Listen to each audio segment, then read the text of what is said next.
and Pennington. The A's are 65 and 78. They're facing Brandon McCarthy tonight. We'll scout him out right here. 7-2 on the season. Fewer hits than innings pitched. Since he came off the disabled list, he's pitched into the 7th inning twice. Averaged about 100 pitches. Has not pitched well in his career against Oakland, but this is not the same guy pitching against Oakland. This is a newer version of Brandon McCarthy. He's got different pitching mechanics. He's been throwing more strikes, especially with his curveball. You know, if I had to read between the lines, I would think that Brandon is very happy with where he is right now based on the injuries that he's had this season. Has to be feeling good about it. I'd love to see Brandon be able to finish strong, have several more starts, and go into the off season feeling like he's got a great chance to be a part of the rotation next year going into spring training. It's funny because there's already so much to look forward to regarding 2010. Brandon McCarthy is on that list. But right now, every focus is still right here in 2009. And there are so many reasons to start looking forward.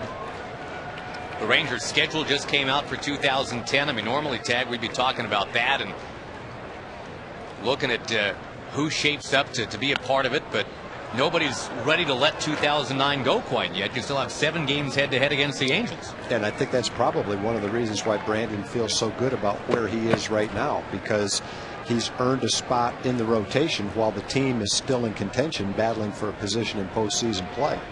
It's not just getting starts to get ready for next year. It's getting starts that really matter. Boy, Kennedy has been just an insanely tough out, especially for Texas Ranger pitching, but just in general, this is a guy that both Tampa Bay and St. Louis got rid of in this calendar year.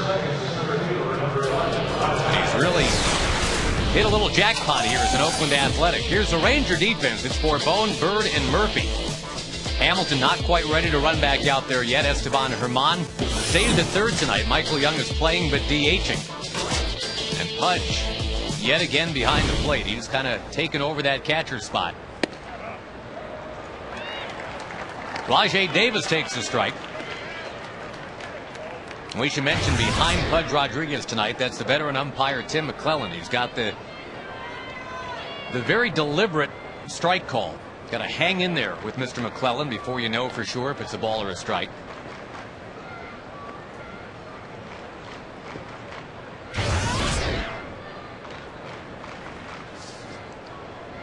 He supervises a game tonight where there's one team that's hitting real well of late. One team is not. It's kind of stunning that the team that's not doing any hitting is the Rangers. You look at this Oakland lineup, and I guess you're impressed that somehow they have found a way to, as we said earlier, hit about 330 on this road trip. Had a 20-hit game to start the road trip. It just goes to show a fact that we talk about all the time. Over 162 games, anything can happen. The worst team in the league is going to have a stretch where they play really well for a week. The A's, if you look at their lineup, are not a team over 162 games that's going to impress you offensively, yet over any given period of time, they're big league players. They can swing the bats and they can get hot. And that's where they are right now. And it comes right when they're mathematically eliminated from the AL West. And they're still 13 games under 500, but Bob Guerin making sure he's still got a gig going forward. He's got to like the way his team has responded here in September.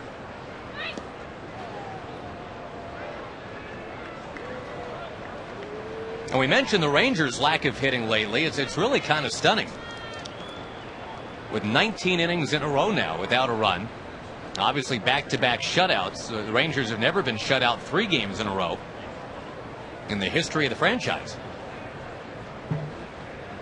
That includes your 1972 unit. Well, there were a lot of 1s and 2s back-to-back. That ball squibbed foul by Davis.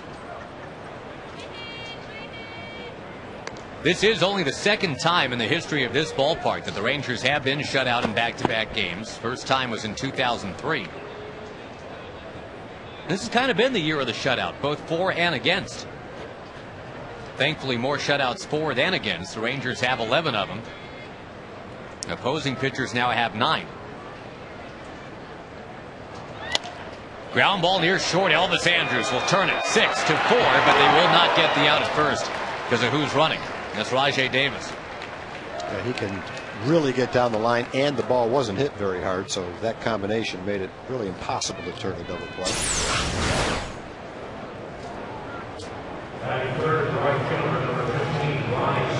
Here's that stretch by Chris Davis, who does that so well. And you absolutely have to keep your eyes on Rajai Davis, a guy with 36 steals.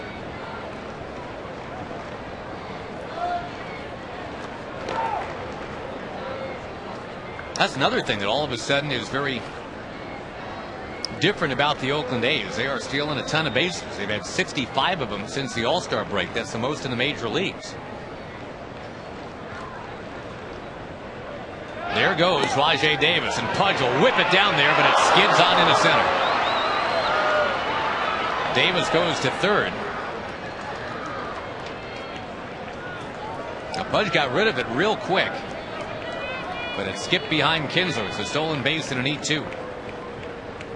Yeah, it looked like it was going to be a tough scoop for Kinsler. It also looked like the ball might have been there in time. Get a better look at it now.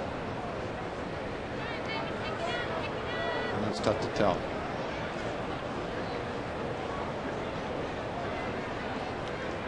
Yeah, the ball bounced in front of Ian, and it's a tough play for an infielder to catch the short hop, knowing that not only do you have to catch it, but then you have to slap a tag down quickly too. Breaking ball for a strike to Ryan Sweeney. Now the cornermen come in, Herman at third, Davis at first, but Andrus and Kinsler back up the middle. Andrus behind the bag, whirls around. What a play he makes. Got him at first base. The run does score, but Elvis Andrus continues to make a bid to be the Rookie of the Year here in the AL. Yeah, that's one of his better plays. You had the feeling he was going to get to the ball, but then you wondered how he was going to throw it. He had no time to plant his foot. He's whirling around, running toward right field, and somehow throws it accurately enough to get Sweeney at first base. That's a beautiful play. That's a rookie who is not getting tired down the stretch. Elvis has started now 123 games. No other American League rookie has even started 92. He got a speedy base runner and a very close call over there. Kerwin Danley right there to punch him out.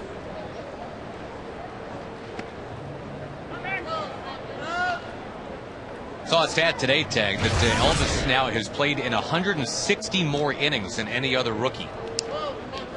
And you'd think that, he'd start to hit that rookie wall or something like that, but it's not happening. He keeps getting to every baseball.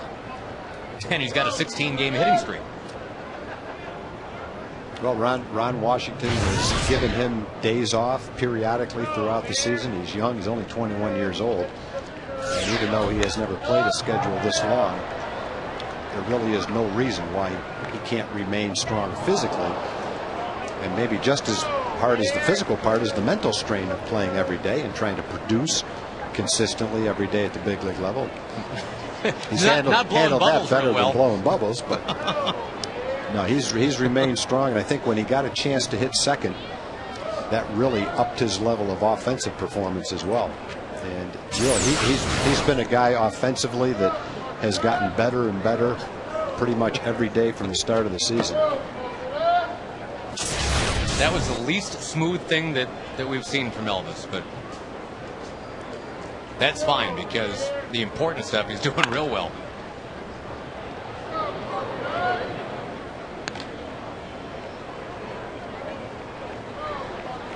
We were given a list today, Tag, of players 20 years old or younger that have played this many games in a season. It's a very short list. In fact, the last American leaguer to play in 125 games at the age of 20 was A-Rod with the Mariners in 1996. That's a fair ball. And as Herman couldn't come up with it, Kurt Suzuki ends up reaching.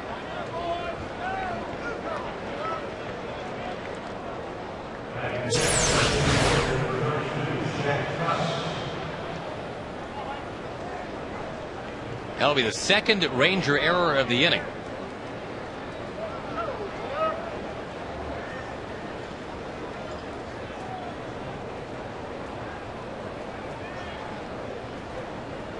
And again, if you missed the news from the top of the broadcast, Michael Young is back a few days before everybody figured he would be, but not ready to play the field yet. He's DHing.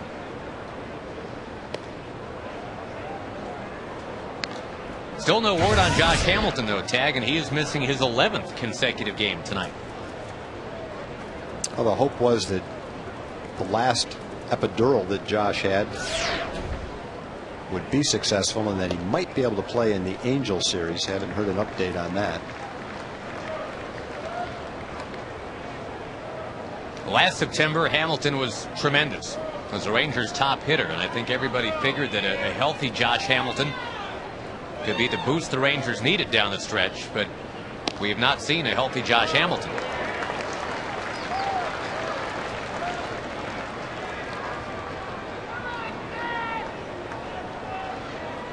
A ball, 2 strikes to Jack Cust. Again, the Rangers taking the field tonight. 4.5 out in the wild card, 6 back in the West. That's the most they've been on the fringes of the playoffs this year, but somebody's going to lose tonight, either the Angels or the Red Sox, because they are playing each other. And to update that game, it is scoreless in the 5th at Fenway.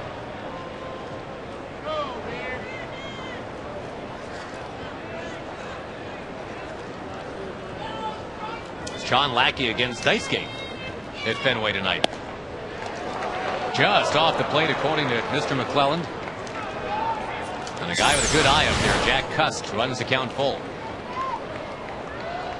Yeah, definitely a ball. Started out, it looked like, in the strike zone, but then had the tailing action. The movement of the ball caused it to sink out of the strike zone. Runner goes, and Jack Cust is down on strikes. McCarthy got him.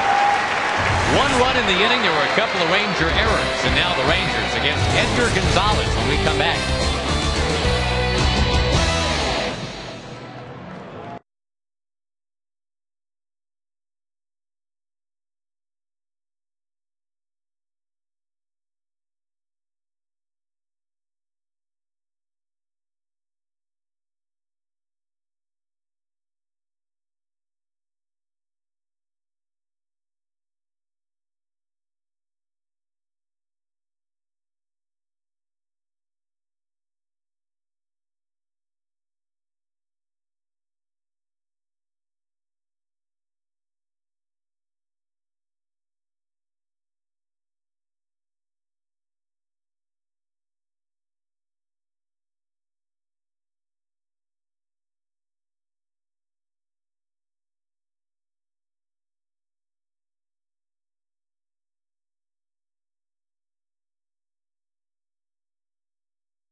Speakers, don't stop believing. Ringing through the ballpark right now, and that is the general mood. The Rangers haven't stopped doing that. They need to start winning some ball games, so they are 6 back in the West, 4.5 back in the wild card, and now the Ranger batting order presented by Southwest. Michael Young is back, and he was hitting the ball very well before that hamstring injury. Borbone goes first. It's Murphy after Young, then Bird and Kinsler and Davis, Pudge, Herman, and Elvis Andrews with that 16-game hitting streak. He'll run it out there tonight against Edgar Gonzalez. 0-2 on the season. He's had 3 starts. One of them was against the Rangers earlier in the season. He's only given up 1 home run in 53 innings. The start against the Rangers earlier in the season, in fact, back on May 29th, 5 innings, 8 hits, and 5 runs. He took the loss in that game. His last start was a pretty good start against Kansas City. He had a no decision, 5 innings, 3 hits, only 1 run.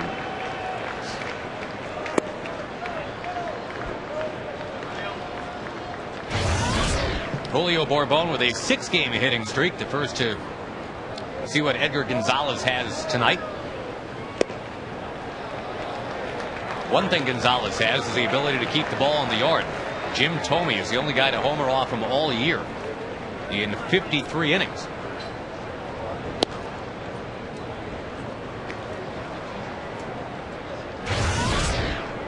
So Gonzalez's strength keeping the ball in the yard. The Rangers' collective strength is getting the ball out of the yard.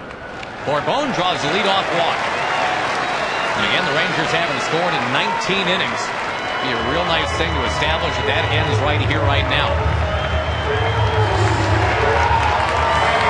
The designated hitter, number 10, Michael Young.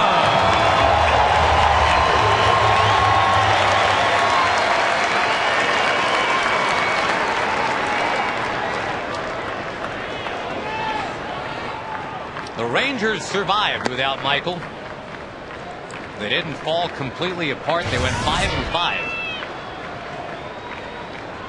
But they need to do a lot better than 500 the rest of the way to make the postseason for the first time in 10 years.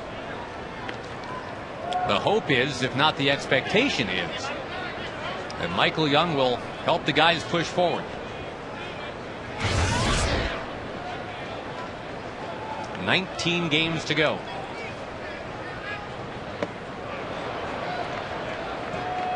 A couple of quick strikes to Mike.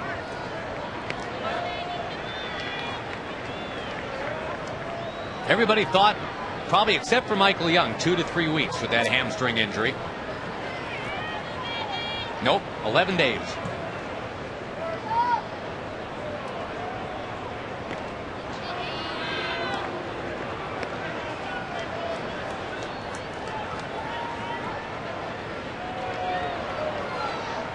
Remember, the A's got a run in the top of the first, largely due to a stolen base. Young crashing that one foul into the first row. Now, if the Rangers want to use the stolen base as a weapon, they've got the right guy on.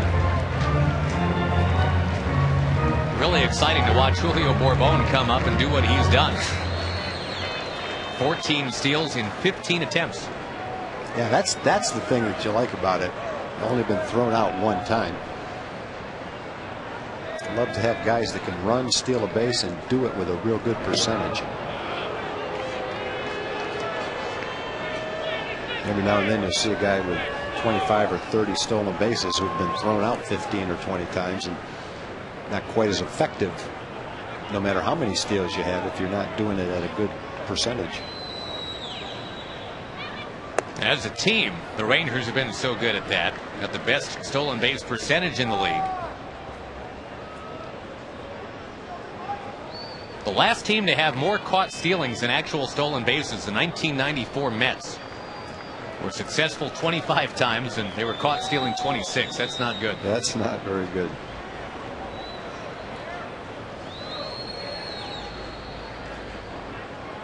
Bourbon is going, and Young sends it foul. In the second year that the Blue Jays were in existence, Tag, 1978, they were the all-timer. They went 28 for 80 as a team. 28 steals, 52 caught stealings. And you'd think that they would have learned after, I don't know, maybe the ratio got down to about 35%, just stop running. Well, they probably had so many games that they were way behind it. And right. The manager said, I'll just send him. If he gets thrown out, at least we'll get out of here a little quicker. That would have been the great Roy Hartsfield back then, the Toronto manager. Another foul by Michael Young, hanging tough.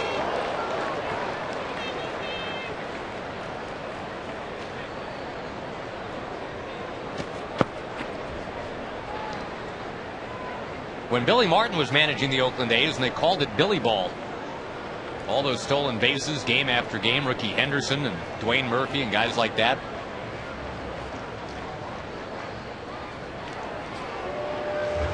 For the most part in this decade, the Oakland A's have been, if not at the bottom, very near the bottom in steals. Some years they have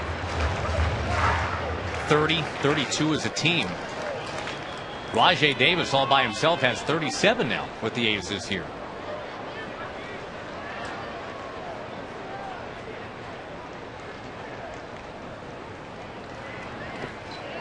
A check swing. And the count 2-2. Long at bat for Michael Young. Gonzalez spent his career with the Arizona organization. Had 80 big league games, 35 starts, kind of a swing man coming into this season. He had an ERA close to 6. He was a minor league free agent when the A's signed him in February, right before spring training. Bourbon on the move again, and Michael pops this one into center field. 8th pitch of the at bat. One thing the A's have done in September is they've gone to a 6-man rotation to limit the innings of some of their younger guys. Yep, Edgar Gonzalez part of that dynamic. And backed by Hairston, Davis, and Sweeney out there in the outfield. Kennedy, Pennington, Ellis, and Barton in the infield. Kurt Suzuki's had a real solid year behind the plate for Oakland. Leads their team with 74 runs batted in. Got a pretty good arm back there, too.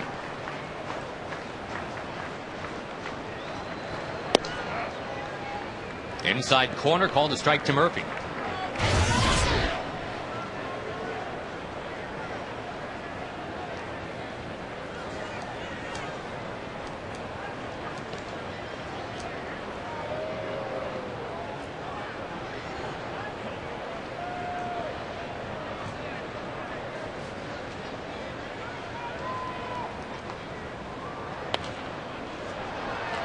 Been a lot of foul balls in the first inning from both teams. And a better crowd tonight than what was here last night. I think the rain scared away a lot of people last night, or the threat of rain anyway. Very comfortable 77 degrees at game time tonight. Not much of a wind. Murphy again kind of lunging to foul it away. Gonzalez has only had a couple of appearances in the last 30 days. He only had 4 in the last 43 days. But he is part of a 6-man rotation, which means he'll pitch about once a week when you consider the off days. On the ground this time, deep short, knocked down, no play for Pennington. And it's 2 on, 1 out for Marlon Byrd. We'll love to hit those balls when you've got a fast runner at first base. With nobody on base, it's a simple hit. But sometimes the shortstop can turn that into an out if there's a slow runner by getting a force out to second base. That wasn't going to happen with Bourbon running. So it didn't really matter whether Pennington came up with that ball or not. That was going to be an infield hit.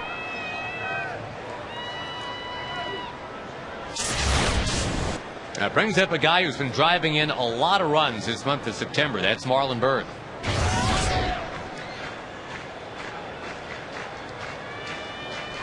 He and Kinsler looks like will battle for that RBI lead this year on the Rangers. Kinsler's got 79, Bird's got 77.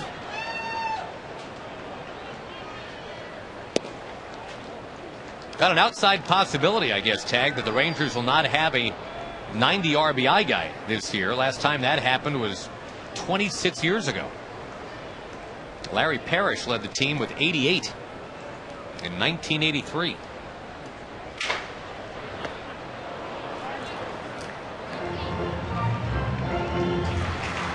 Marlon Byrd leading by his action, and never mind speaking up in that clubhouse too. He provides our Geico quote as it begins to get kind of towards do or die time. You know, that's pretty accurate. Colorado was kind of in the exact same situation, and they had no margin for error, and they didn't have much error. They won almost every game the last couple of weeks of the season. And yeah, right before the World Series, it was 22 out of 23. Yeah, that's pretty remarkable, and they needed them too. And you know, we talked in the pregame show, the Rangers 6 games behind Anaheim, and just to look at a little mathematical model, if the Rangers go 15-4 and the Angels go 9-10, that makes up 6 games. So just that gives you a little bit of an idea what you have to do, and that's counting on the Angels to be a game below 500. But they play the Red Sox, they play the Yankees, and they play the Rangers 7 times. So you still have to remain optimistic that you can make that happen. All right, I'm trying to do the math here with you. If the Rangers say go 6-1 in those 7 games head to head, And that means that the other games, they'd have to go, what, 9-3? 9-3. And you're playing the Oakland A's, you're playing the Seattle Mariners, teams that you've matched up fairly well with the rest of the year. The key, though, is going to be to go 6-1 against the Angels, right? I mean, otherwise it's...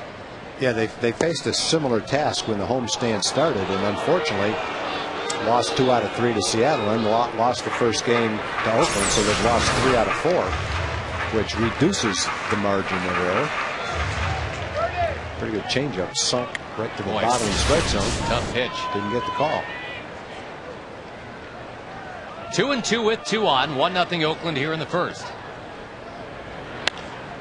Bird loops it towards shallow right. Ellis is back and will make that play. That'll leave it to Ian Kinsler.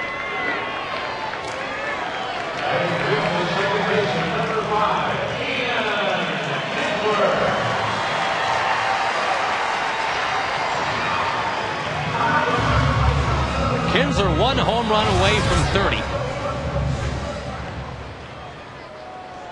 2 stolen bases away from 30.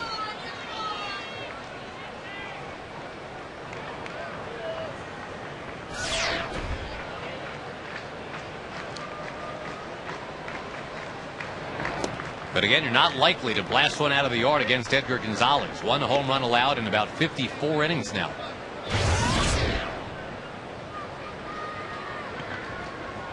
Served up to a guy who's not even in the league anymore, Jim Thome, now an LA Dodger. They're trying to hold off those aforementioned Colorado Rockies. Best races going divisionally right now are indeed the 2 Wests, with the Angels up 6 on the Rangers, the Dodgers up 4 on Colorado.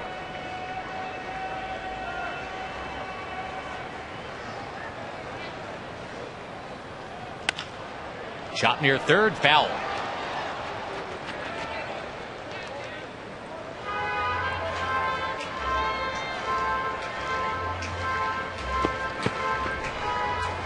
Look at that. He's got the juice pouch. He's got I believe that's a hot dog, and now he's got the souvenir too.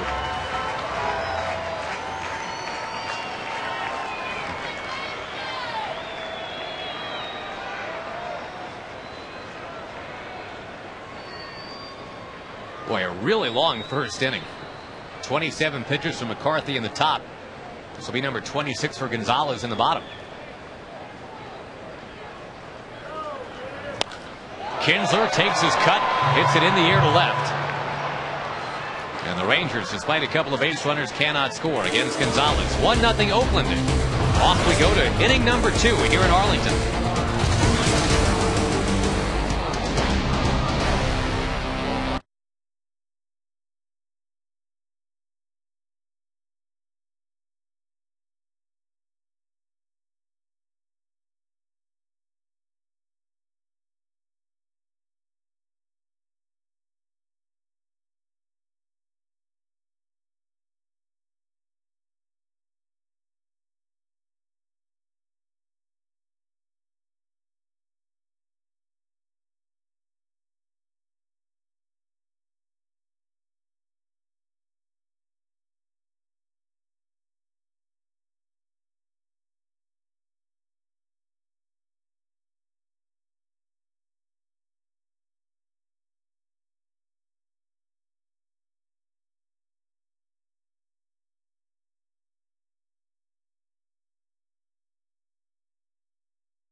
have here, I have the MCA Fitness All-Stars. That's right. 5th graders from the Arlington ISD. And Coach Anthony Chris is here to tell us all about that. Anthony?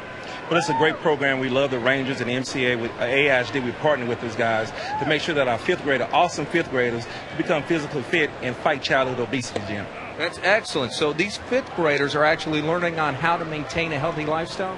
Yes, maintain a healthy lifestyle along with the proper nutrition, and we're also involving their parents. We're expanding our program to involve parental involvement so they can also exercise and get fit with their children. I know Chris Davis of the Texas Rangers have also been out to the Arlington ISD and helped out in that area. Appreciate the time, Coach Chris. And I know, Tom, you probably recognize Coach Chris, former Arlington Bowie head coach. His son, Dominic, plays safety over at the Baylor Bears. All right.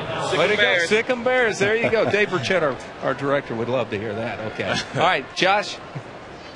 Thanks, guys, very much. It's a great program, and as mentioned, Chris Davis has jumped in with both feet on that.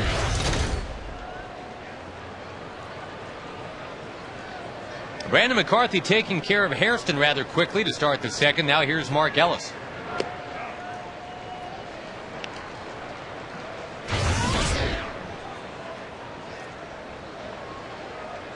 Again, the A's a 9-0 winner yesterday.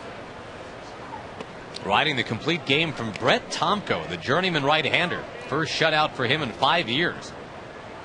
And just the second complete game for the A's all season.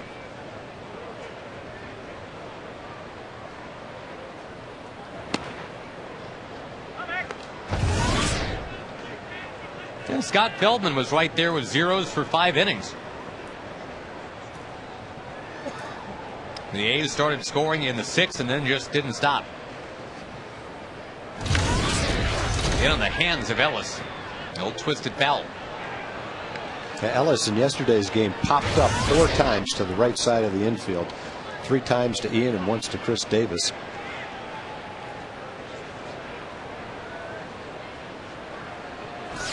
But the rest of the A's, especially in the 6th and 7th inning, were finding holes.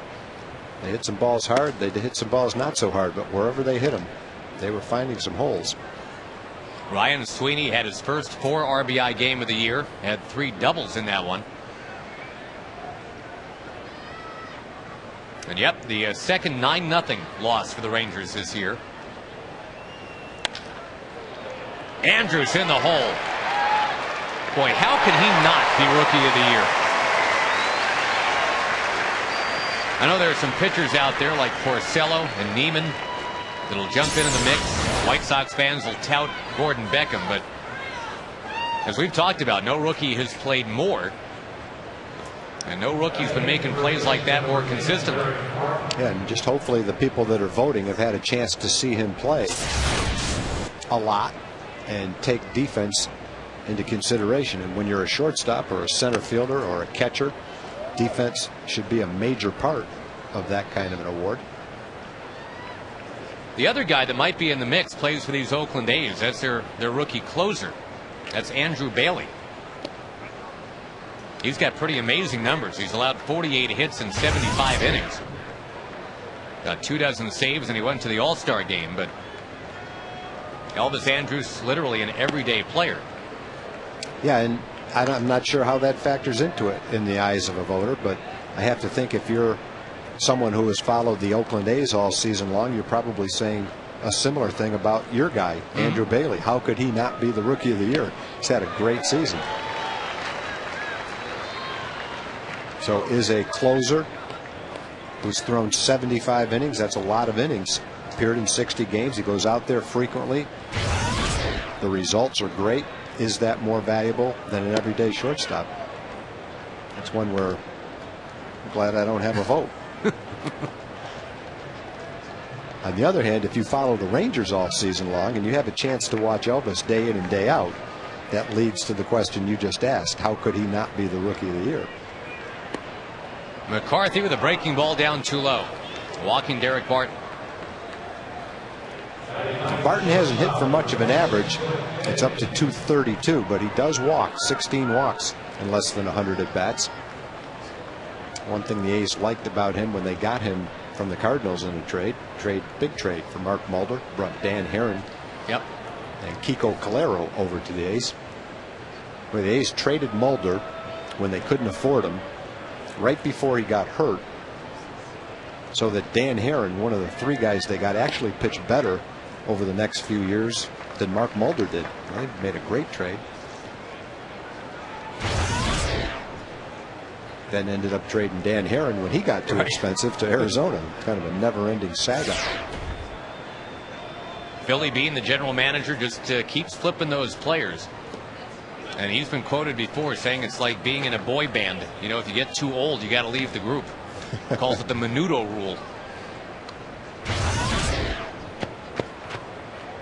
So he's kind of dating himself right there. Boy bands have come and gone a lot since Menudo, but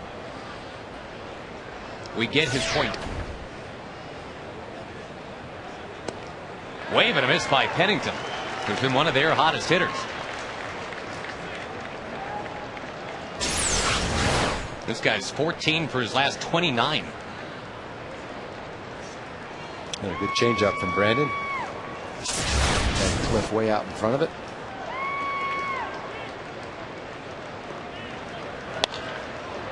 That ball is going to find right center field. And the bottom of the order coming through for Oakland. The walk to Barton. No, a solid base hit for Pennington. Make him 15 for his last 30.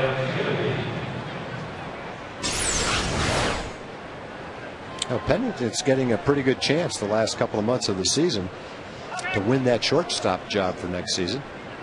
And with the streak he's on offensively, he has to give him a pretty good shot at it. Know he can run, know he can play shortstop. And if he's going to be a guy that's going to hit 280 or more, that's going to be a pretty good shortstop for the A's. There's a couple of native Texans hanging out right there. Longview at first base with Chris Davis, and Corpus taking the lead right now. Pennington at a Mary Carroll High School down there in Corpus Christi. Went on to star at A&M.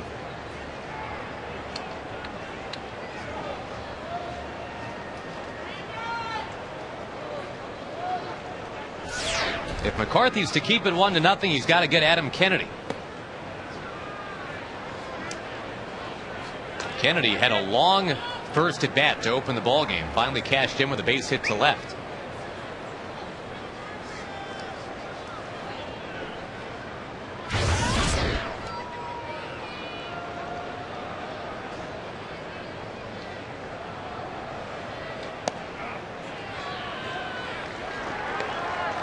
Rajai Davis, another hot hitter, is in the on-deck circle for the Athletics.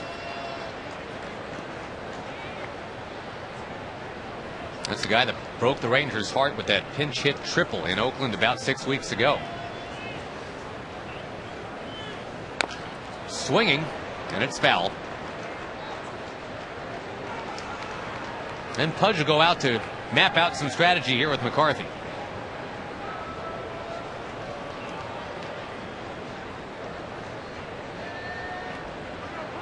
Breaking ball has had some snap to it tonight. Let's see if that's an option on 2-2.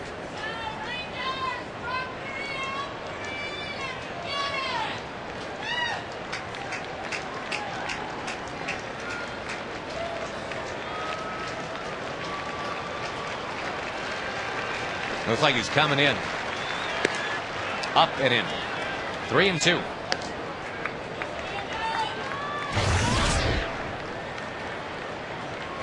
Couple of pretty quick outs to start the inning, but then the walk to the number 8 hitter. A single by the number 9 guy. And it's 3-2 to Kennedy.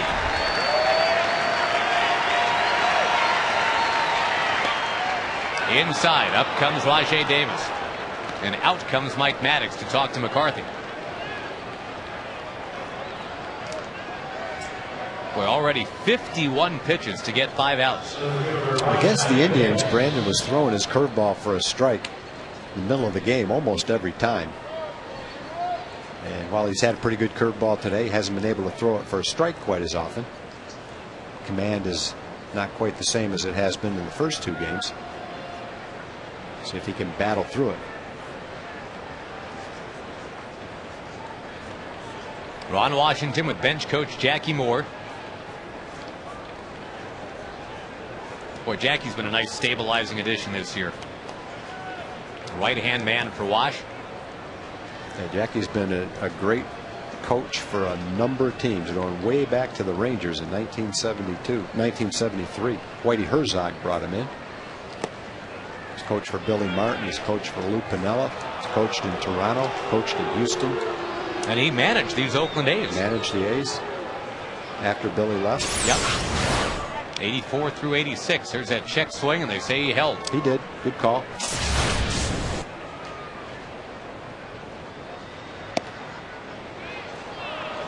Now, even though the breaking ball has had some bite, there's just not a lot of command to it right now. 2-0.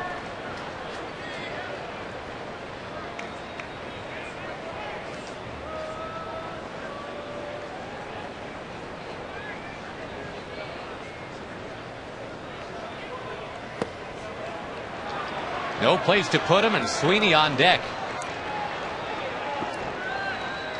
Already Doug Mathis getting loose in the Ranger bullpen.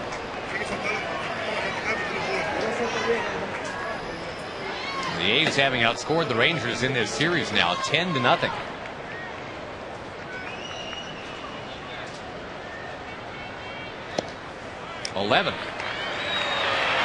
Oh, no, not yet. There's that late strike call we were talking about from Tim McClellan. I was already going to my scorecard I did for the same ball thing. 4. I was prematurely disappointed there. It was a strike. Definitely a strike. Sorry, Mac. Forgot who was umpiring there for a second.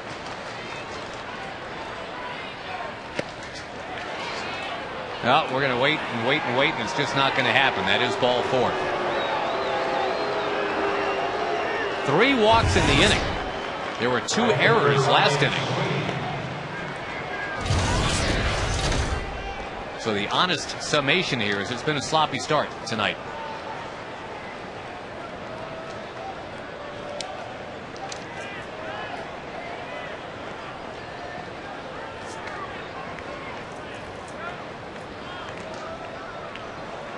Of course, McCarthy had those 3 months on the DL, that fractured shoulder blade.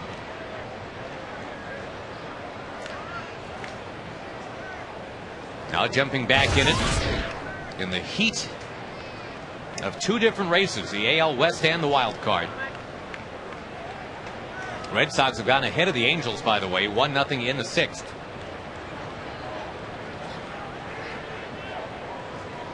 How about that? Daisuke out-dueling John Lackey. There you go. First pitch strike to Sweeney. Be a real boost for the Red Sox if Daisuke comes back in midseason form. He really has not pitched well this year when he's been active. Spent a lot of time on the disabled list. It's be a nice boost for them coming down the stretch.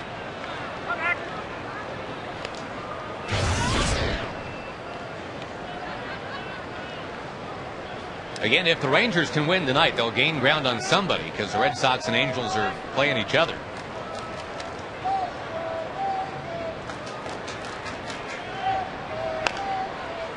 Right here, you got to find a way to tap the brakes. Make sure this one doesn't get away. 2-0 Oakland in the 2nd. It's all about minimizing damage right here. If you take care of Sweeney, you can relax.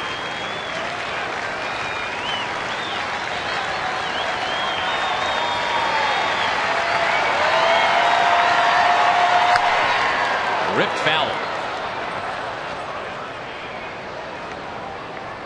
Into a crowd that seems to keep on growing. About every 5 minutes you look around, there's some more people here.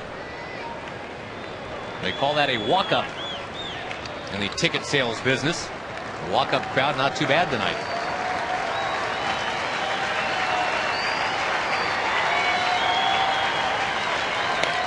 Slowly hit ground ball.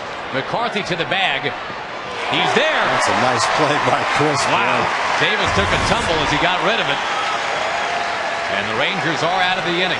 Damage has been minimized. It is 2-0 Oakland over Texas.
Oakland's on top 2-0. Folks, you can get half-price tickets for tomorrow's game. Go online and take advantage of an Ozarka website Wednesday.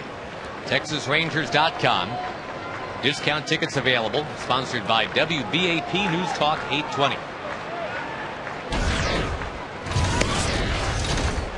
Well, the Rangers wiggled out of what could have been a little bit worse of an inning. Only 1 run allowed. But it was a disappointing rally in the first place because it was 2 out, nobody on. They're facing the number 8 hitter. That number 8 hitter, Derek Barton, walked. There was a single by Pennington, then 2 more walks, the last bumping in a run.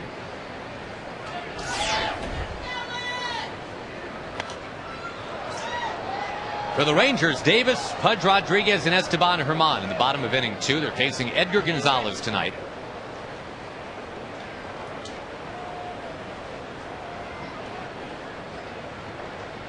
We've also seen Gio Gonzalez from these Oakland A's start a game or 2 against the Rangers.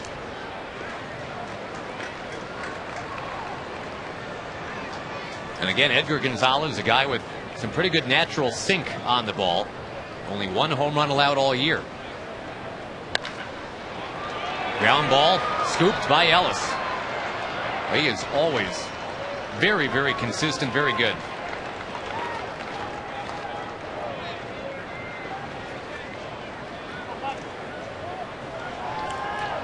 The great statistician Bill James asked what I think is an interesting question, Tag. Would you rather have, as Pudge comes to the plate, the crowd will respond.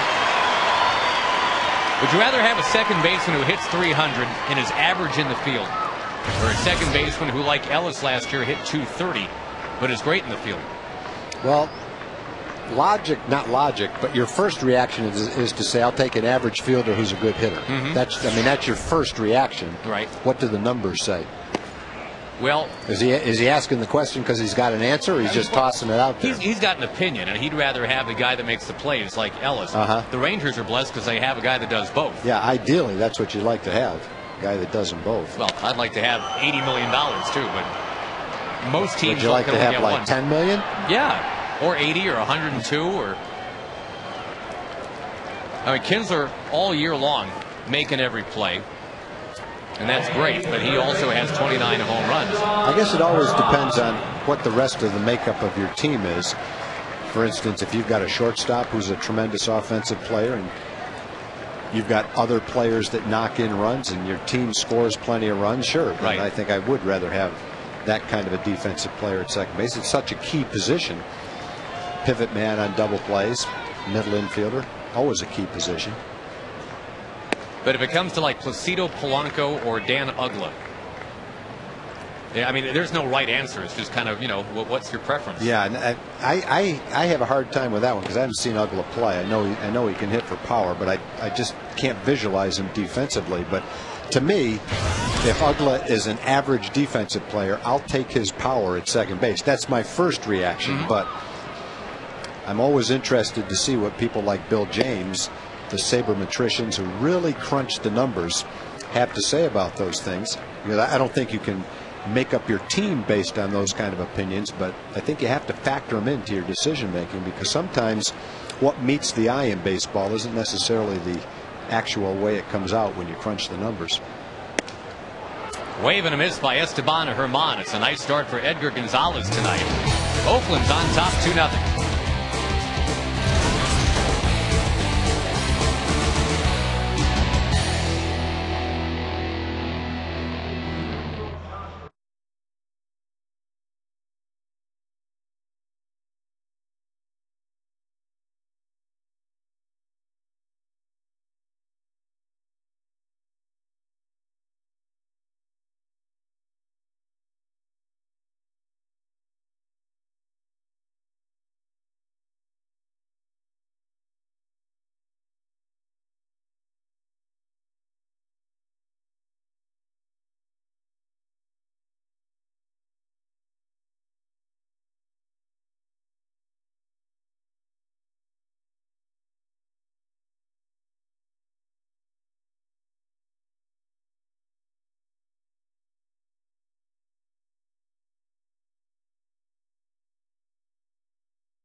by AT&T. Switch to the nation's fastest 3G network. AT&T, your world delivered.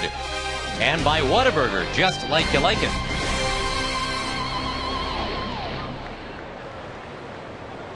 (2-0 Athletics. They won 9-0 yesterday. The Rangers now with 21 innings in a row without scoring a run. As long as we're throwing things around, Tag, ideas on what we'd like to see. How about a nice quick inning for Brandon McCarthy right now? I'd like to see that. Whoa, Kinsler had it come right up at him. He'll recover, throw, got him! Wow. Can't believe he made that play. You're going to see that as many times as you want to watch the highlights tonight. That was a smash by Suzuki. That almost took the stubble right off his face. You've got to have some kind of reflexes to make that kind of reaction and knock that ball down, then pick it up and have the arm strength to make the play. Wow, that is a beautiful play. You can see Ian's athletic ability when you see him make a play like that. Boy, just whipped it over there. You hit that ball in a high school game, and you got the medics out in the field right now. And you got a player lying on his back with blood coming out of the side of his head. How quickly he was able to turn his neck is amazing. I think it's amazing he just got out of the way of it, let alone knock it down and make the play on it.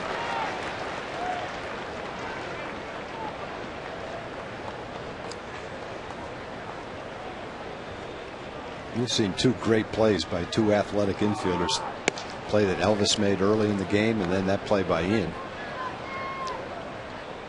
Let's share something with you, Tag. Was in Oakland last night for football, and talking to a couple of the football players before the game. They were standing on the infield dirt, which of course is still down in Oakland. Right.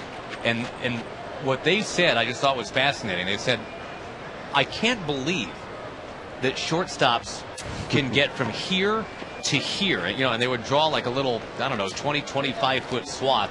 Say, as quick as a baseball gets on you, they say, I had no idea. I mean, until you stand down here as Cuss strikes out. I mean, they were just trying to get their brains around the fact that there are athletes that exist, like Andrews and Kinsler, that can shuffle.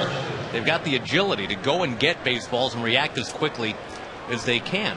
Yeah, I think athletes in different sports always feel that way about their contemporaries who play a different sport. Whether you're a hockey player or a basketball player, it's unbelievable what a professional athlete can do. But just as a football player would say that about a baseball player, I'm sure there's some things that the football players do that the baseball players would marvel at as well. Kind of a mutual respect among athletes. But we I guess as many games as you and I do together, and you've seen what, 10,000 baseball games in your life. You just kind of take that kind of stuff for granted if you're not careful. That's the quick inning that you were hoping for. That's a 9-pitch inning for BMAC. 2-0. I'm going to do some math and figure out how many baseball games you've seen during the commercial. Okay. I'm just throwing it out there. Back in just a moment.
Me will be performing on the North Lawn before the game this coming Saturday. It's brought to you by I Am Second and 94.9 KLTY. As part of the Red Out weekend, as the Rangers and the Angels play ball at 6 o'clock Saturday. The concert's at 4. 972 Rangers to get your tickets taken care of, or go to TexasRangers.com. There are not a lot of tickets left. It's going to be a big turnout on Saturday, so do hustle up and get there. Andrews, bidding for a 17-game hitting streak, is going to be tagged out. 1 up, 1 down in the third. The A's on top 2-0.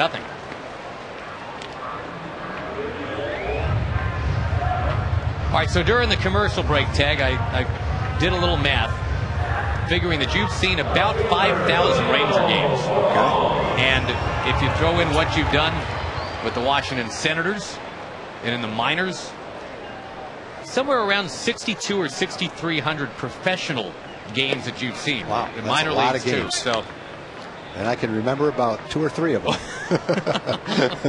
Yesterday's and maybe my first big league game. that might be a fun exercise. You know, which, I know you're kind of tongue-in-cheek about this, but which 5 games you will always remember? Yeah, that is true. And absolutely, your first one as a big league player, I would think, would be on the list. That's the one that comes to mind for me, and I wouldn't say for every player, but I know every player can vividly remember their first game. There may be other games that have happened after that they remember even better, or like to remember even better, but nobody forgets their first game. Nobody forgets their first hit. I don't think anyone forgets their first home run. First Ranger playoff game you saw, that was as an announcer. Yeah. Yep. Would love to have played in one. But we had some breaking news here, Tag, and we'll get you there in just a moment as Borbone will pop one foul. Just looking on deck, Michael Young, who of course was very much in our discussions to start the game, is supposed to be on deck right now as a DH, but that's Nelly Cruz instead.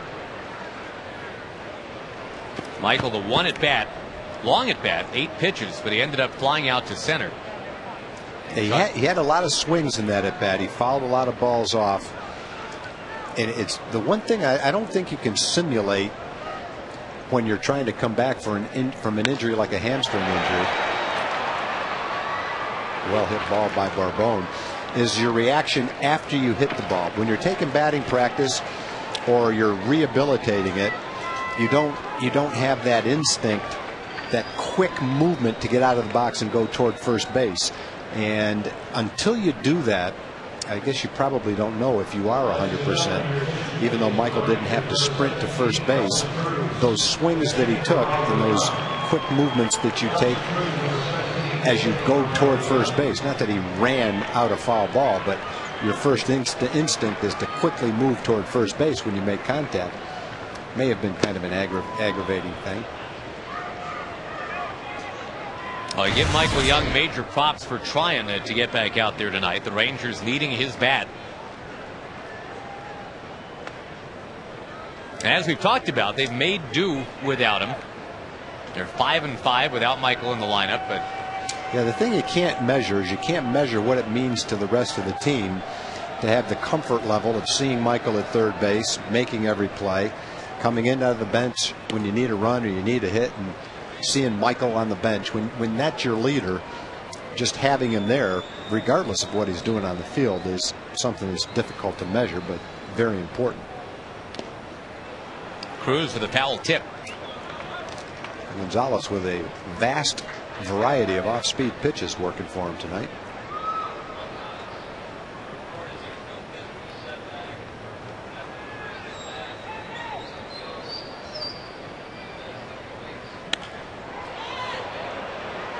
Loop towards short and grabbed, and the Rangers now at 22 innings in a row without a run, trailing 2-0 tonight.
Boston as we go to the fourth inning. Marlon Byrd leads the Rangers with 40 doubles. The last outfielder to lead the team in doubles. Michael Young has kind of had the market cornered the last several years as a team leader. Mark Teixeira, when he was here, had a couple of years where he was on top. Who was the last outfielder? Answer coming up in the bottom of the fourth inning. All right, there's a breaking ball for a strike. Brandon McCarthy trying to establish that. Long first inning, long second inning, quick third inning for McCarthy. Now we see about the fourth. He will open 1-1 to Mark Ellis.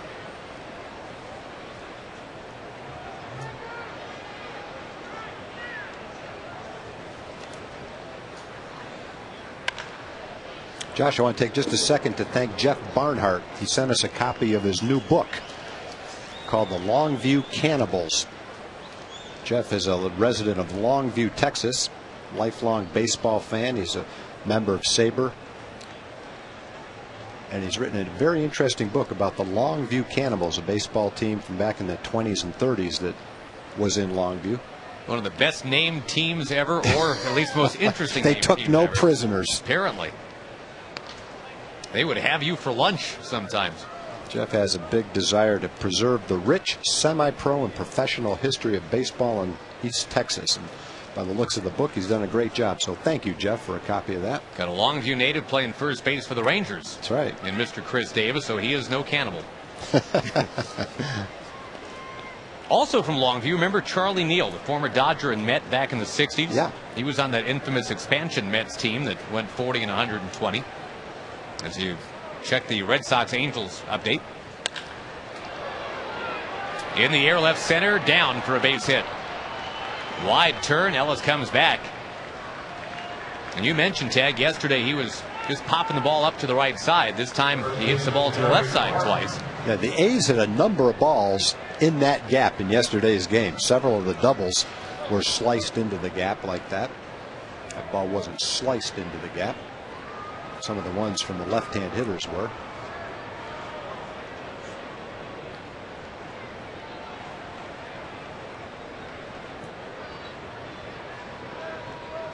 Derek Barton, the batter.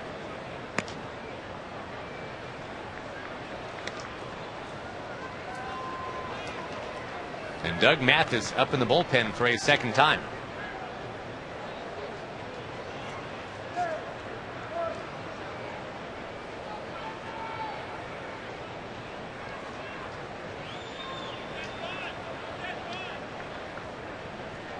We're just talking about that 40-win New York Mets team, the expansion team in 1962.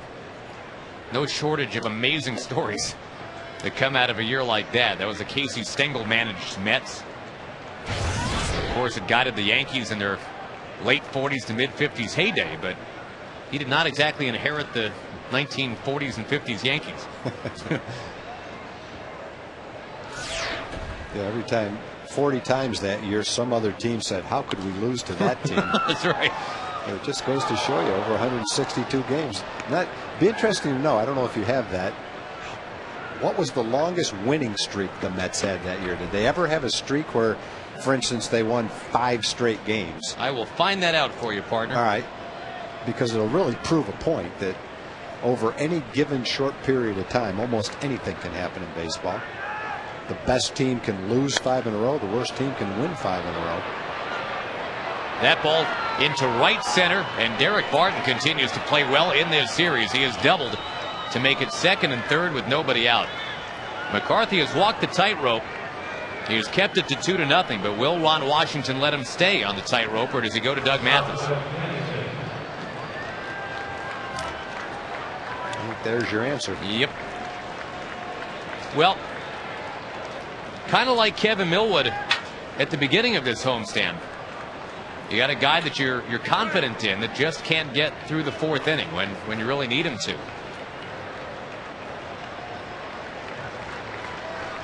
Trying to keep it 2-0. It will be Doug Mathis coming in. We'll tell you more about Doug in just a moment here on Fox Sports Southwest.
was a thing of the past, but not happening for him again tonight. The good news, I guess, Tag, is only 2 runs are on the board. But the bad news is the A's have runners at second and third, nobody out, as they bat here in the 4th against Doug Mathis. Yeah, and Brandon, since he came off the disabled list, it really looked good in his first 2 starts, and tonight it just wasn't happening command-wise for Brandon. Just wasn't able to place the ball in the strike zone effectively like he did the first 2 times. And so that's a little bit of a setback, but there's still more starts for Brandon down the road, and he'll get better. That'll be hopefully just a little blip on the radar screen. Infield is in, and we'll see if Doug Mathis, who has pitched so well out of the bullpen this year, can handle Pennington and then Kennedy. And normally in this situation, early in the game like this, and it's only a 2-run game, second and third, no outs, Ron probably wouldn't play the infield in. But because the Rangers are struggling offensively, he doesn't want to give them another run if he can absolutely avoid it. Yeah, it's a great point. If the Rangers are doing their we're scoring 5 runs a game thing, then I think you're right. The infield is probably back. Man on third, maybe not, but second and third, that little blooper that you would normally catch, that little ground ball you would normally knock down, results in 2 runs instead of 1. But I think the way the Rangers have failed to score the last couple of days and so far in this game makes Ron feel that if he lets them get the 3rd run by playing the infield back, that might be a tough deficit to overcome. 2-2 to Pennington. He's got 15 hits in his last 9 ball games.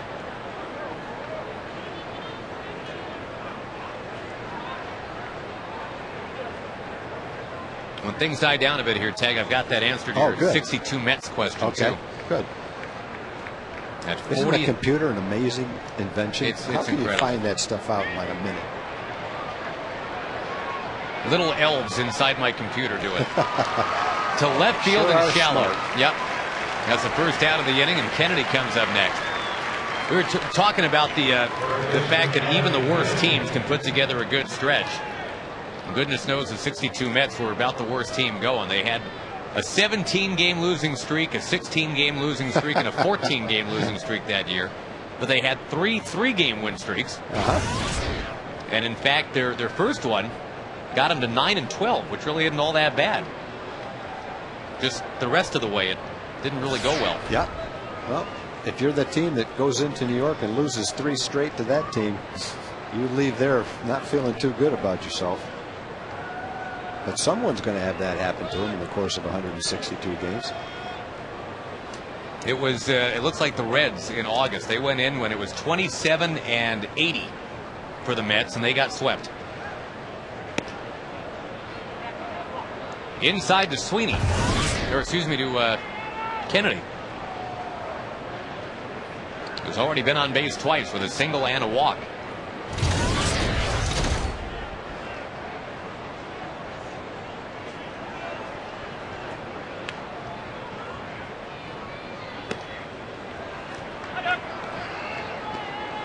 If you walk him, then yeah, you set up the double play.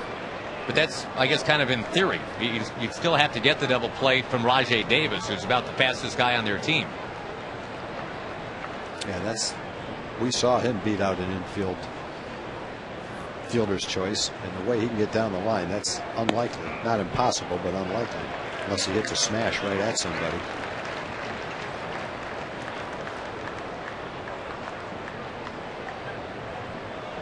But surprisingly, there's another funny thing about baseball. You know who leads the A's in ground into double plays? Who dat? Rajay Davis. So go figure it.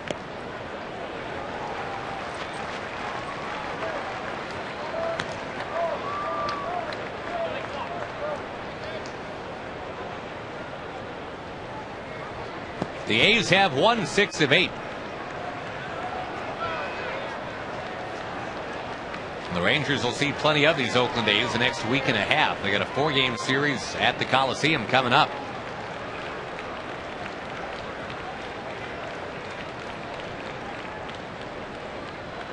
Again, the infield in, the 2-2 pitch. Carved down the third base line and foul.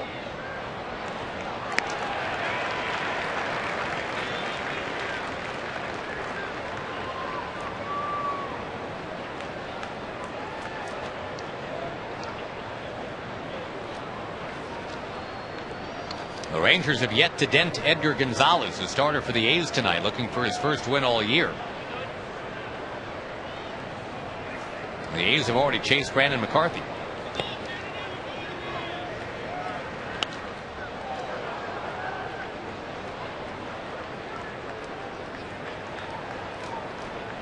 Tomorrow, by the way, Dustin Nippert to the mound for Texas.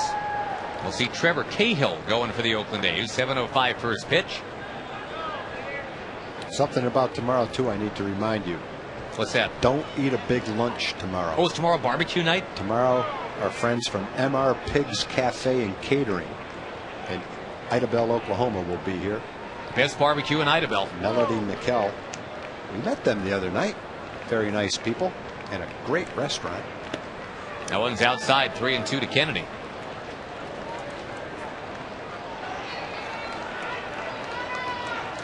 I'll show you where that pitch was, courtesy of Ambit Electricity.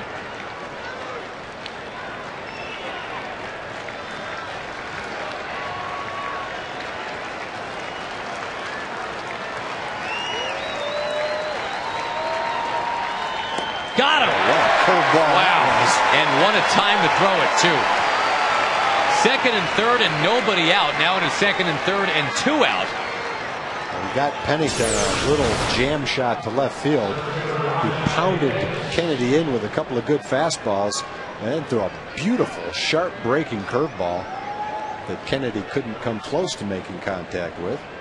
So 2 up, 2 down for Doug, and on the verge of doing some really nice pitching right here. Keeping this a 2-run game. Rifles one inside here to Davis.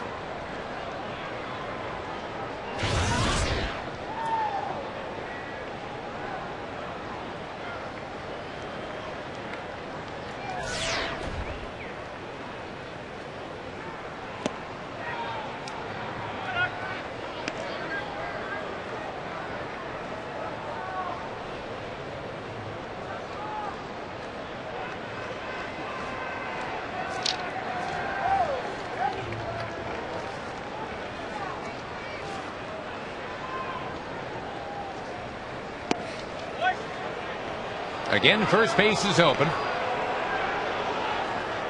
The A's have already stranded 4 in this game. That has helped. Rangers are definitely within a holler right here at 2-0.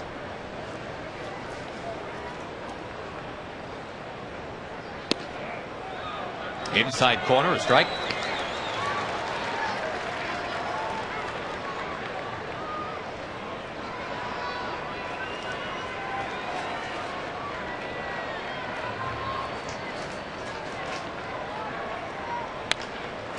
In the air, shallow right. Long run, David Murphy diving. He short hopped it. It gets behind him, and both runs scored. Oh, what a shame. Doug made another good pitch. And it's just a weakly hit blooper that was hit too softly to catch in the outfield and a little bit too hard to catch in the infield. Just fell right in front of David. Great try to make the play, but a good pitch by Doug right on the verge. Pitching out of that second and third no-out jam. Made the pitch, got the weakly hit ball. Unfortunately, it fell in for a hit. Rajai Davis continues to be a grain of sand in the Rangers bathing suit. That goes back to that series in Oakland. Davis with 3 runs batted in tonight. On that bloop and on a walk.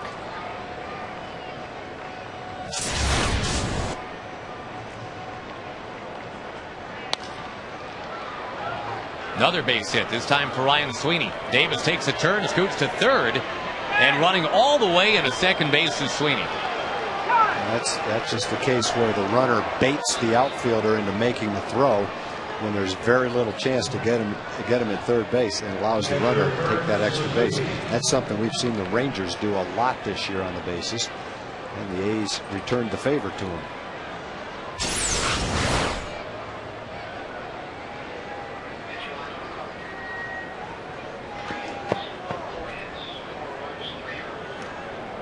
The book is closed on McCarthy. He allows the 4 runs in 3 1/3. And once again, the A's have a 2nd and 3rd situation.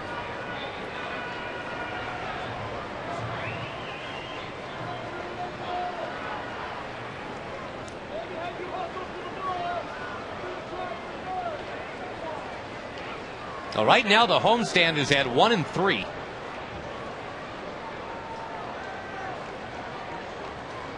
And tonight, not a great start. 1 in the first, 1 in the second, 2 in the fourth for Oakland.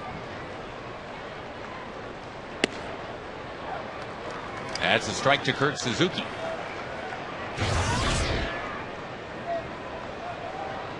The Red Sox still leading the Angels 2-0. That game in the 8th at Fenway.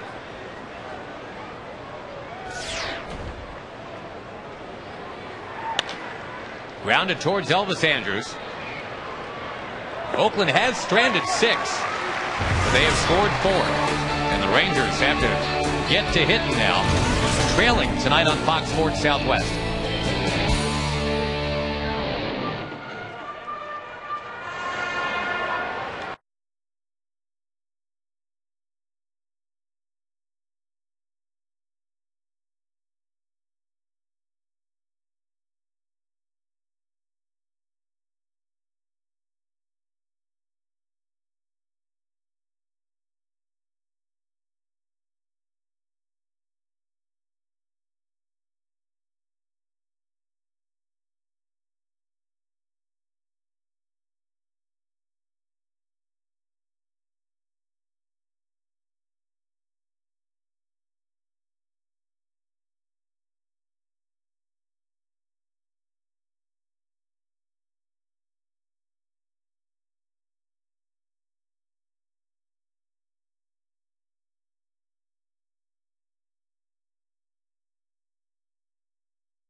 Marlon Byrd leading the Rangers in doubles. Who was the last Ranger outfielder to lead in doubles?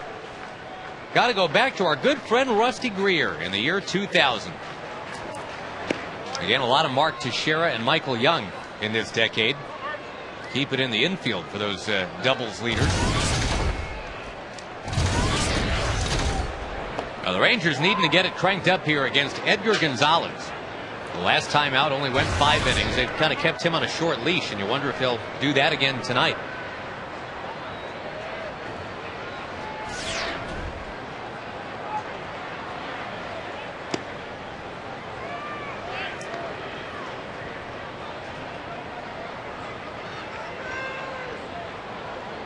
Murphy with an infield hit, 1 for 1.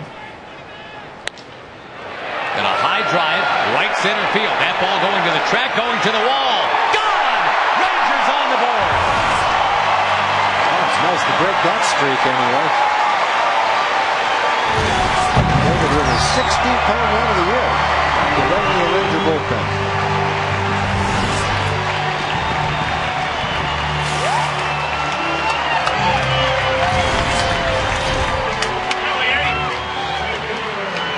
Only the second home run allowed by Gonzalez all season. Hung that curveball right near the middle of the plate.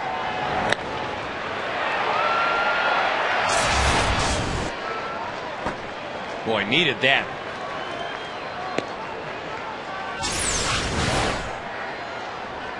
No doubt the Rangers' offense is in a little slick spot. They hadn't scored in 22 innings. But now Murphy homers to lead off the 4th. Maybe that'll sound the alarm bell.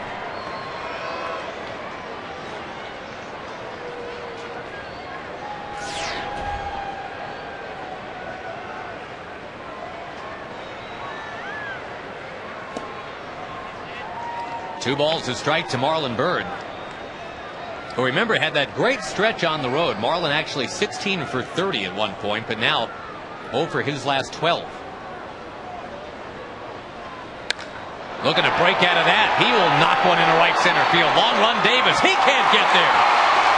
We were just talking about the Marlon Byrd doubles, and he's got another. That's number 41. Well, that's more like it. We haven't seen much of that the last couple of games. Well, the Rangers start out the fourth inning the way you expect them to swing the bats. Home run and a line shot double about 390 feet.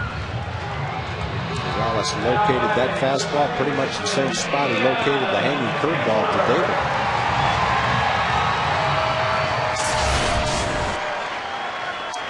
Well, the A's had scored the first 13 runs of this series. Now the Rangers coming back. Well, that's too bad, because that was hit just as hard as the last two were. Unfortunately, right at the shortstop. Byrd has to hold. Chris Davis comes up next. Now put in the call for Crush. Good. Coming at a great time. He's swinging the bat well, too.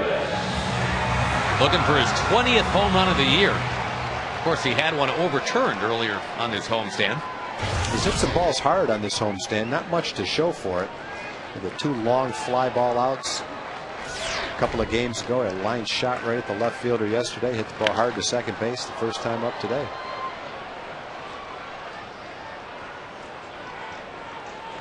The one thing that a hitter tries to avoid is when you're swinging the bat well, hitting the ball hard, but not getting any hits. Yeah. Your mind starts to say, oh man, I got to do something different. I'm in a slump. I've got to change something. When in reality, you're hitting the ball fine. It's just right at somebody. Don't change a thing. Just keep swinging the bat the same way. Eventually, they'll start to fall. Lift off towards left, but that's to the track. Out number 2, and we'll see if Pudge Rodriguez can bring Marlon Byrd around and in.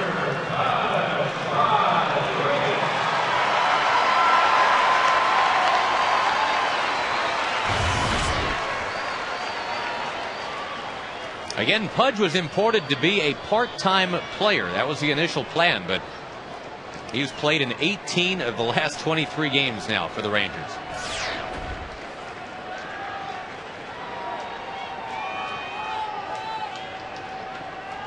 And he has brought a nice surge of energy. You figured that would be the case.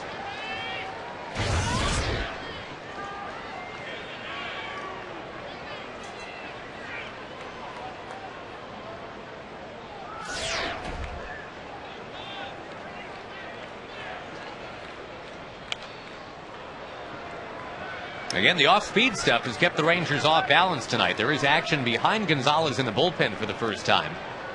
As we mentioned earlier, he's been about a 5 innings max guy for them.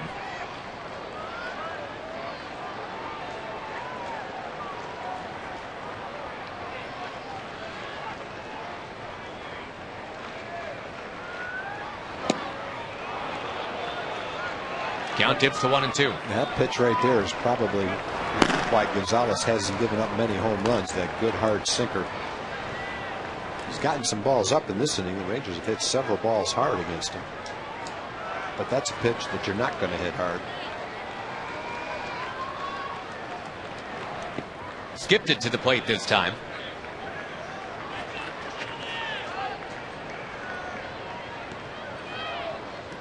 Four runs on 6 hits for Oakland, 1 run on 3 for the Rangers.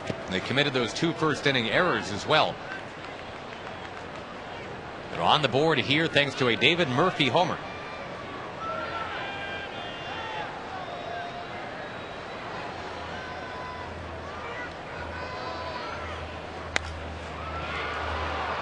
On to first base, and there's Barton. The Rangers strand Marlon Byrd, but they have dented that scoreboard, broken that long scoreless stretch, and it's all because of David Murphy. 5th inning coming up.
and by Corona, official sponsor of the timeout.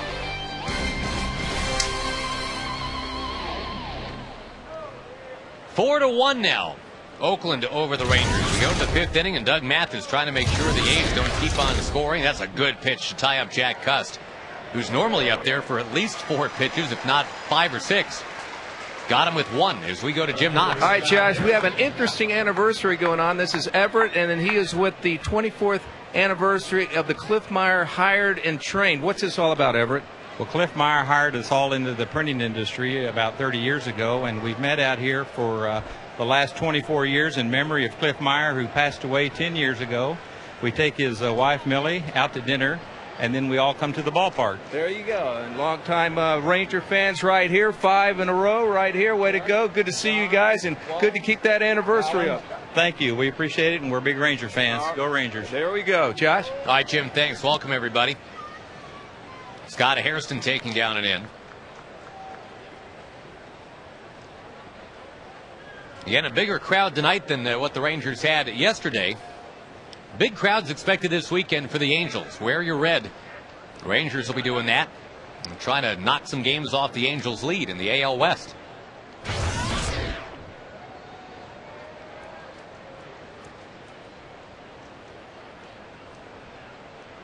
Speaking of crowds, Tag, I got one for you here in just a sec.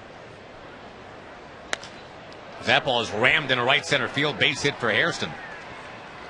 We were talking about those 62 Mets a little while ago, and we were looking up some scores and some things, and I just noticed the last games that the Mets played at Wrigley Field that year. Of course, you can't get a ticket to Wrigley now, right? I mean, if you can, it costs you $80, and you're kind of a big shot if you get to go.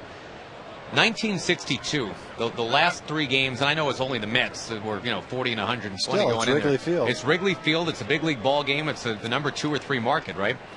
The crowds were 3,000, 2,000, and 595. Wow. I guess the Ivy wasn't quite as much an interesting thing to go look at back then. That was the College of Coaches back then for the Cubs. Remember that? They decided they'd have kind of a bunch of coaches and not just one manager running the show. They'd kind of rotate.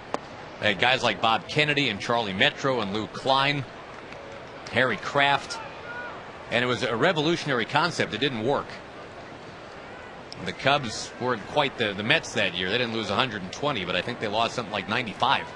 Here's a question. Did they have the Ivy back then? When was the Ivy planted? Bill Veeck is the one that said, let's grow Ivy. Okay. And I'm trying to remember if it actually might have been after the Mets. Might not have been Ivy back then. It certainly wasn't the really lush ivy that you see now, if there was the ivy. I can't remember. Of course, I wasn't alive. I'm just going on, the film that I've seen in the past. 1-2, the count to Ellis. Good question for your emailers. When did Bill Veeck plant the ivy? FoxSports.com is our email address. Keyword email Rangers.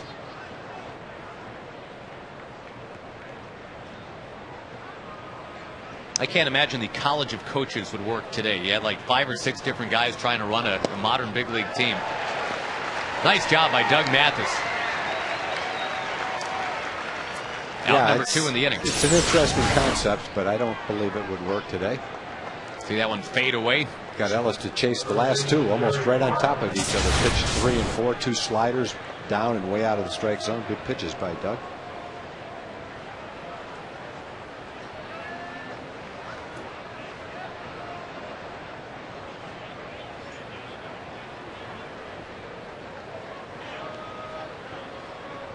Derek Barton's been a very tough out in this series, and a walk and a double tonight.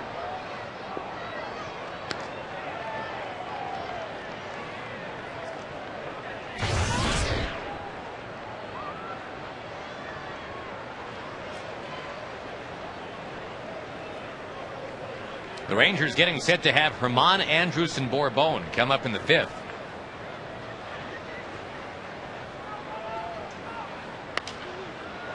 That one knocked into the crowd. Again, the Rangers and A's play tomorrow night, 7:05.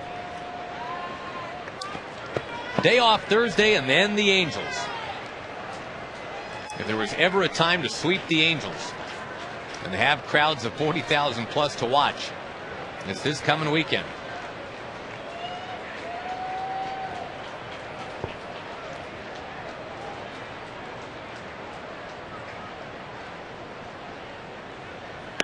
Inside.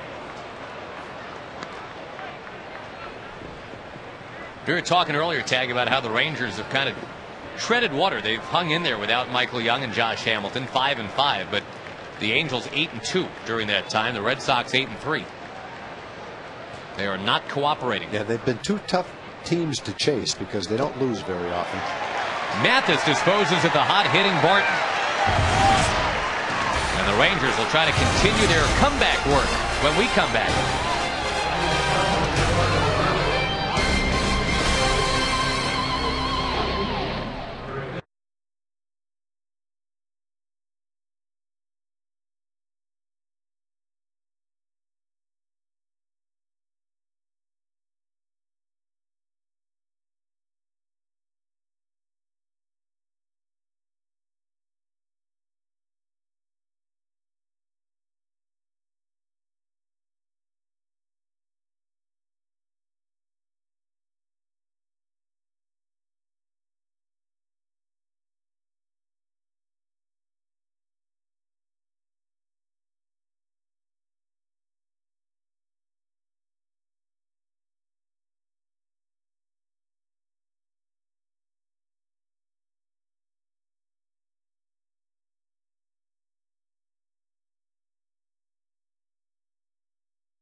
Tonight and again tomorrow, it's the Rangers and A's. It's a $1 hot dog night, a Dr. Pepper autograph Wednesday. Ranger players and coaches will be signing autographs out in the concourse. Get your tickets at TexasRangers.com or call 972-RANGERS. Esteban Herman slugs one to left field. The former Oakland A will take one to the base of the wall. And the Rangers are starting to put those hitting shoes on. They'll need to do that, trailing 4-1. And Herman now 8 for his last 13 at-bats. Longtime A's prospect, now getting it done against the Oakland Athletics tonight. Gonzalez has hit the middle of the plate a few times in the last couple of innings. The Rangers have hit some balls hard. Steve Busby joins us this inning. Elvis Andrus is about to bat, and hopefully there's a Ranger uprising coming up here, Buzz. Yeah. I guess we got to talk pitching first. Edgar Gonzalez out there on the mound for Oakland. What's he doing to keep the Rangers so off balance tonight? He's facing the Rangers right now. That's the big thing for him, Josh, in that they just aren't swinging the bats well. They've hit a lull, and Felix Hernandez started it. You might credit the weather with a little assist to Hernandez, but the last two guys that they faced, Tomko and now Gonzalez, have not done anything except keep the ball in the outer part of the plate for the most part, and the Rangers haven't made the kinds of adjustments that we've seen them make time and time again. The one guy consistently hitting the ball is up right now, Andrus. Yep. We mentioned with that 16-game hitting streak.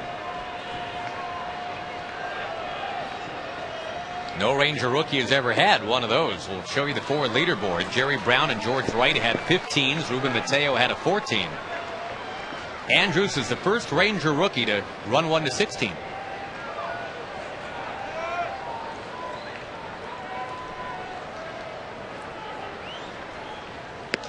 Up and in. Now, real quick, Buzz, as long as we're talking pitching, Brandon McCarthy. Yeah. What happened? Tough night.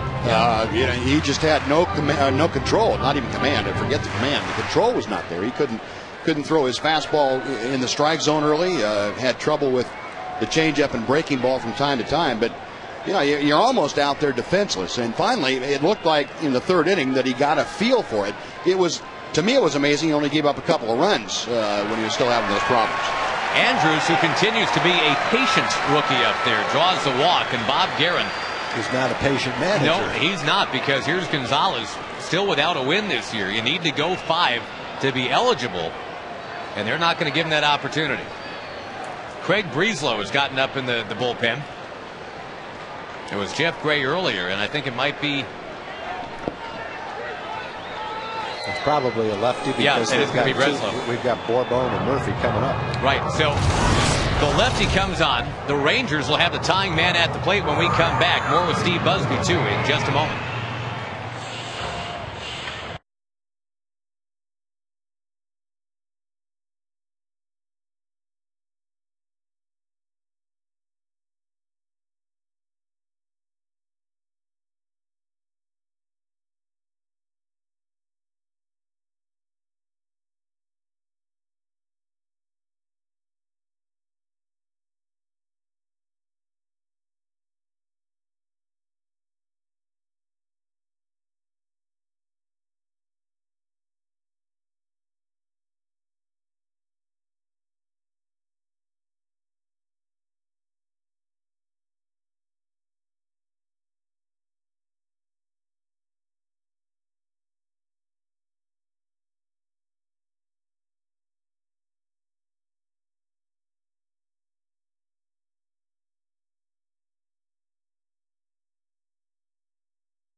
Here it is 4-1 Oakland right now.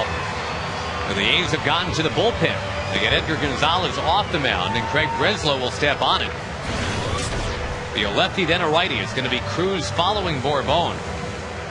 Check the numbers on Breslov. They have used him now 70 times this year. A lot of good numbers for Breslov.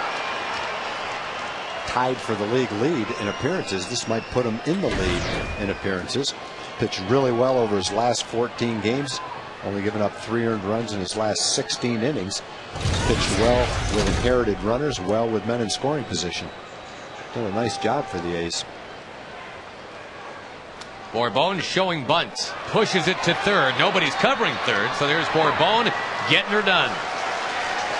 Well, that's a nice bunt. You got a pretty tough left-handed pitcher out there who's throwing the ball extremely well. It's early enough in the game. Get a couple of men into scoring position, and now Nelly Cruz is the hitter. Big base hit right here. You are right back in the game. That's a nice bunt. Kennedy was anticipating the bunt, playing in, didn't have a problem making a play on it.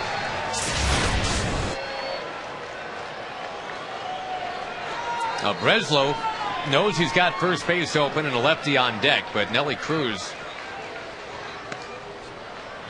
I don't know if you want to pitch that carefully to Nelly Cruz to face a guy that's already 2 for 2 with a home run, even though it would be lefty versus lefty. A 4-1 baseball game here in the 5th. Nelson was not originally in the lineup. We're chatting with Steve Busby this inning, and Buzz, you got to admire the fact that Michael Young tried it tonight. One at bat, but he just couldn't keep going. Yeah, and it's it's a shame that he couldn't stay in the ball game, that they didn't feel was in his best interest. But I think Michael, the only way he could find out for sure exactly where he was, get a good reading on him, was go through a pregame drill, try to get in the lineup, and hopefully everything works out and you can stay in the game. But at least he got a better feel for where he is physically right now, Josh, and hopefully things will be fine by Friday. Popped up. Foul ground. and caught. Yeah, nothing. This is what we were told from the Rangers PR staff that I guess was in touch with the Rangers training staff. Nothing got re-aggravated. Right. Nothing got worse. It's just it's not quite ready yet. Yeah, I heard the term. It was not a physical setback. Right, not a setback. Guys, you've had some times in your career where you've been coming back from an injury. You've worked hard to get back. How much different is it when you're finally in a game as opposed to in some type of a simulated situation where you're trying to anticipate what it'll be like? Tom, I don't think you can ever simulate game competition. The adrenaline's flowing and things that you've learned throughout your life kick in, and there's no way, I don't think, to simulate that in anything except conditions between the white line. Get out there and try it, and once you do that a time or two, then you have a good idea of where you really are, how you react, how your body reacts, and all that. But until you get out there on the hill or in the field, when it's a real game and you're trying to go at it 100%, it's tough to tell. David Murphy with a home run last inning. He's also got an infield hit tonight. Has worked the count to 2-0 on Breslow.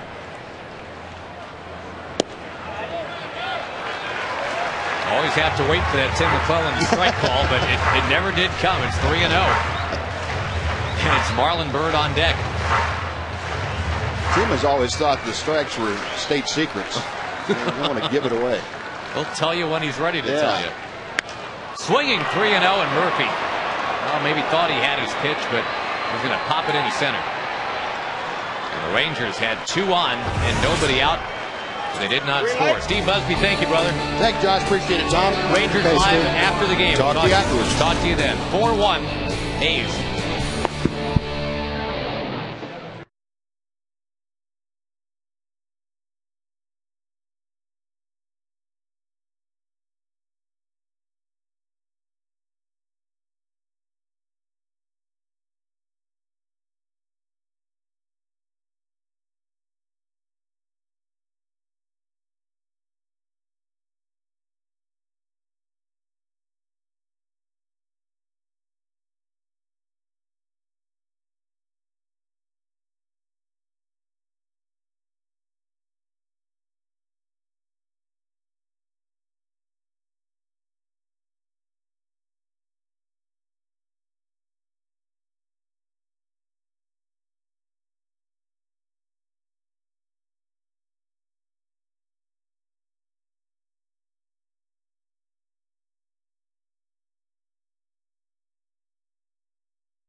You're traded.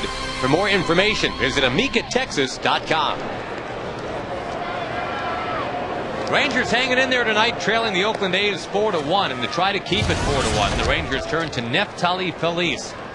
And kind of a curious phenomenon now, Tag, when he comes into a ball game, whether the Rangers are up by a run or down by 3, it's a big ovation that goes up now when they announce Neftali Feliz's name. Well, it's fun to watch and it's fun to anticipate. If you're a fan coming to the game, I have to think that one of the things you're hoping to see is him pitching a ball game. I'm sure he's got some revenge on his mind, too. The guy on deck is Adam Kennedy. That's the guy that got the first ever big league hit against him. It was a home run. First things first, he's got Cliff Pennington to deal with. Warms up with a 95-mile-an-hour fastball. It's gone final at Fenway. The Rangers will not lose ground on the Angels, no matter what happens here tonight. But the Boston Red Sox threaten to pull away a bit. They could be 5.5 up in the wild card if the Rangers can't rally tonight.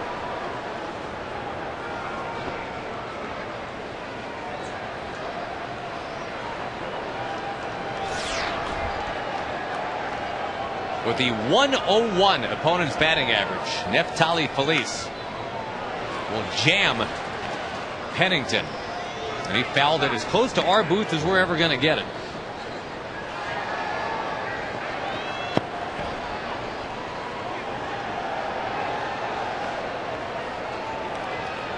The 21-year-old from Azua, Dominican Republic, Neftali Felice, has captured the imagination of so many Ranger fans here in 09.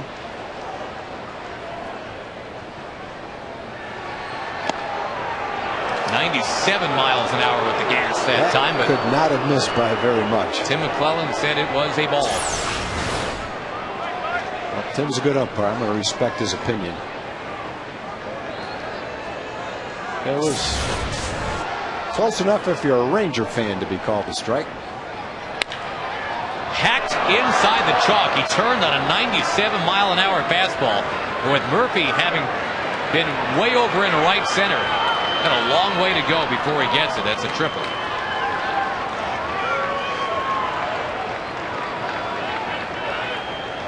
The prevailing thought being that the hitter's not going to get around on Felice. Murphy playing in extreme right center and really had to race over to get it. Well, he saw several fastballs. In fact, he saw 4 fastballs before the 5th one. And so he just got geared up for it. And big league hitter can do that. When you're anticipating a fastball and you've seen it, you can get your bat geared up to hit it. All right, so here's round 2. Felice against Kennedy. And again, Felice had a perfect beginning to his major league career. Not a blemish on it. Until Adam Kennedy turned around a fastball, hit it out in Oakland. It was a game-winning shot.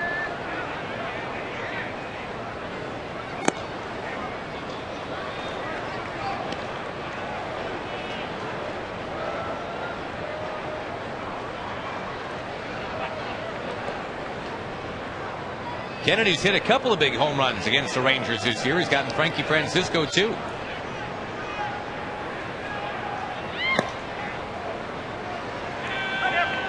And again, hard to believe that the Tampa Bay Rays couldn't find a spot to keep Adam Kennedy around.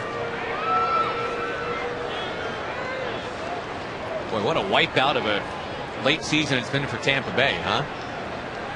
Then with the way their team is made up and the positions that Kennedy plays, he's got Longoria at third, Jason Bartlett at short. And so there's no chance on that side of the infield for sure. Ben Zobrist has made an all-star team at second base, so Kennedy really was looking at more of a utility spot with them. If they did have an injury in opening, I think he would have fit in great over there.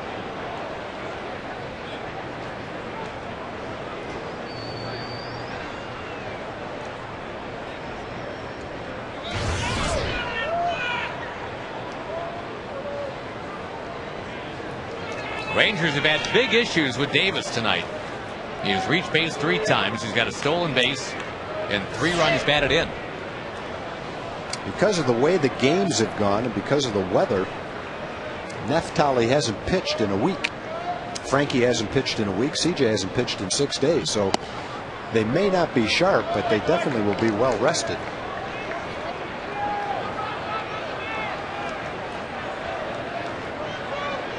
Gotten quite a few emails watching Neftali Felice.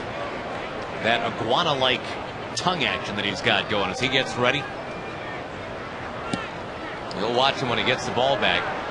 When he sets up and gets ready, you'll never be able to watch him the same way again.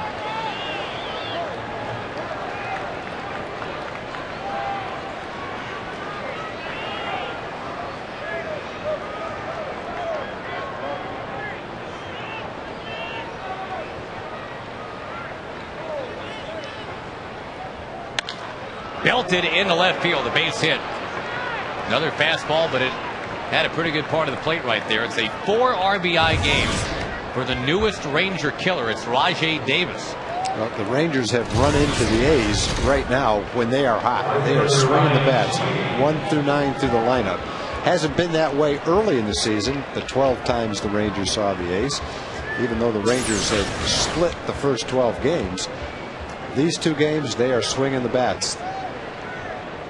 They are geared up to hit the fastball. They're putting the ball in play. They're finding holes. Davis had a little blooper to drive in 2 runs back in the 4th inning, but that was a line shot, drive in that run. Mike Maddox ran out there. It's been 12 pitches for Feliz, and he doesn't yet have an out.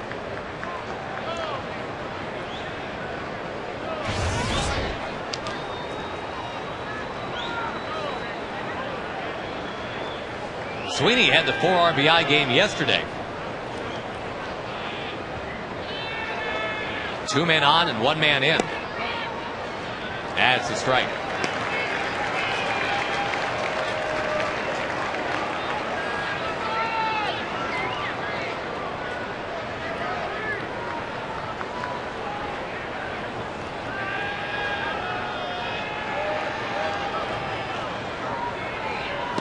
Ooh, look out.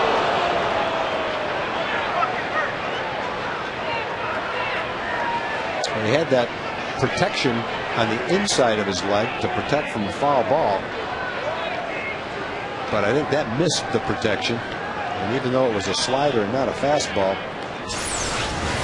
when you get hit ball on bone like that, it's not feeling too good.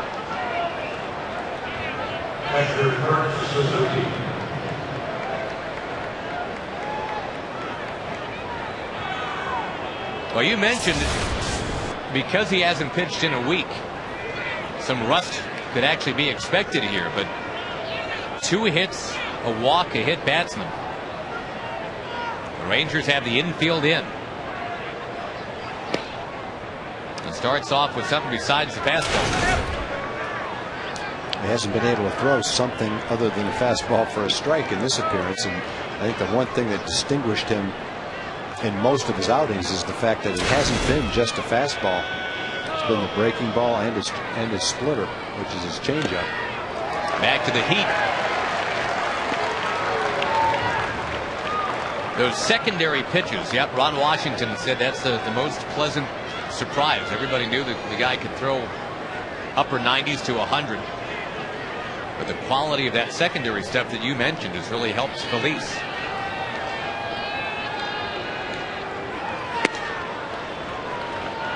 Back to the gas, but it missed.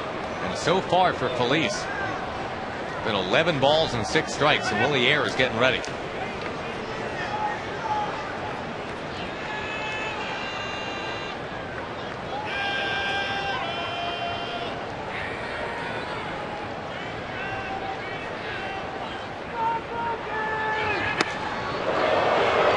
Three and one. The Rangers already tonight have allowed a bases loaded walk. That was to Rajai Davis. I don't believe the Rangers have had a game yet this year, thankfully, where they've had 2 bases loaded walks in a game. That was a huge problem the last several years, but it really has not been an issue this year.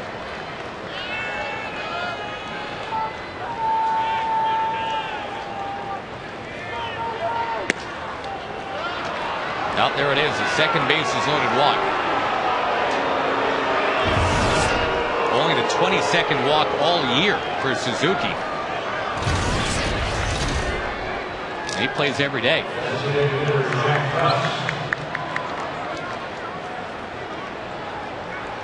That ratio that just blinded you when you looked at it. The 1 walk to 28 strikeouts at one point for Neftali Feliz.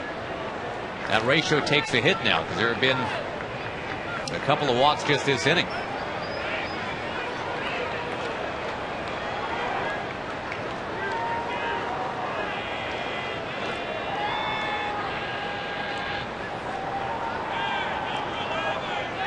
Jack Cust. He looks at another one. It's only 6 out of 20 pitches now for Feliz that have been strikes.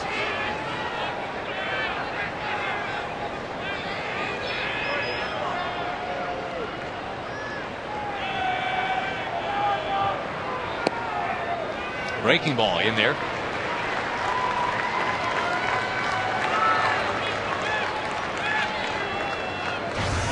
It's convenient, obviously, to in the words of the song, blame it on the rain. A lot of what's happened with Rangers pitching being out of sync, and maybe even the hitting being out of sync. All those double headers, some tired Ranger players. I mean, there's excuses that the Rangers don't want to offer and don't want to hear, but I think it's valid to at least bring it up. In a perfect world, Felice doesn't pitch every 7th day. And the same for Frankie Francisco.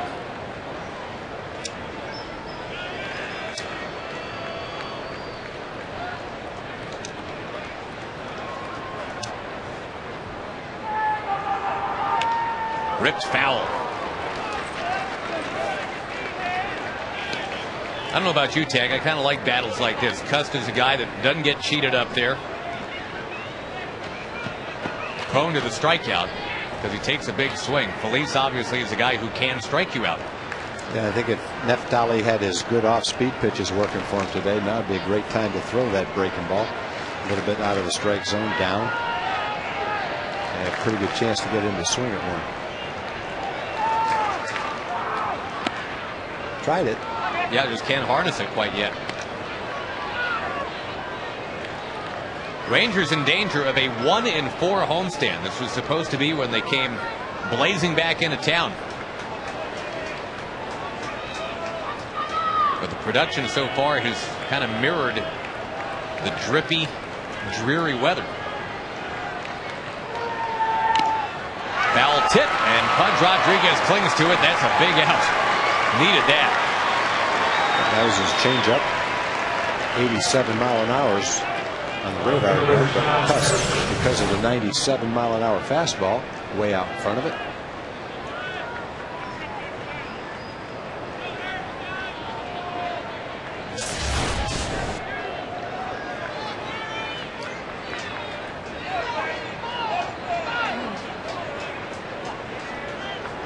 Scott Hairston, the batter, 1 out of 3. Rangers have been outscored now 15-1 in this series. They've had their chances tonight. They had 2 on in the first inning, 1 out. 2 on and nobody out in the 5th. They had a runner at second and nobody out in the 4th.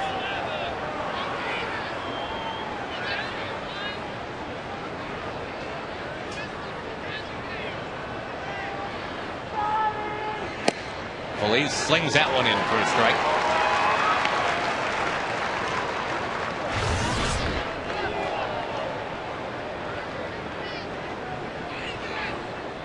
Hairston, who started the year with the San Diego Padres.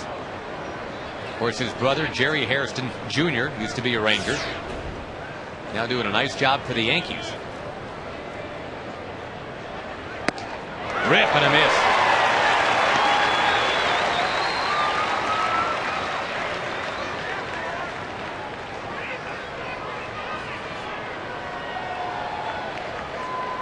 Already 27 pitches in the inning for Felice.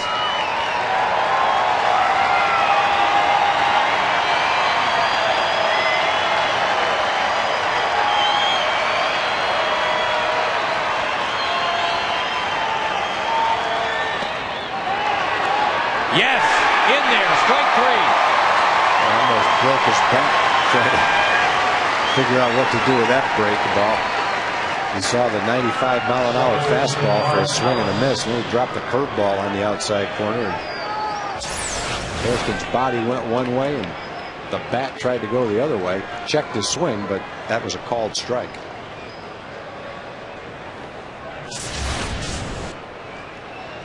After the first 5 men reached in the inning, now back-to-back strikeouts, and brings up Mark Ellis.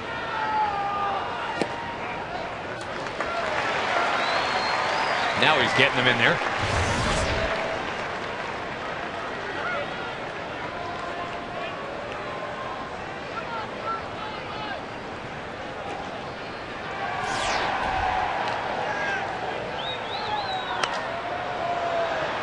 At 98 miles an hour. Getting a foul ball back to hop ahead 0-2.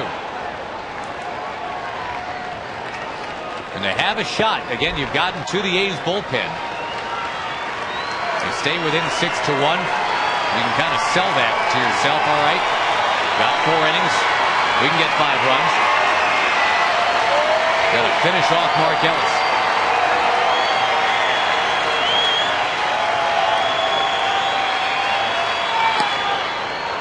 Another one at 98, up too high.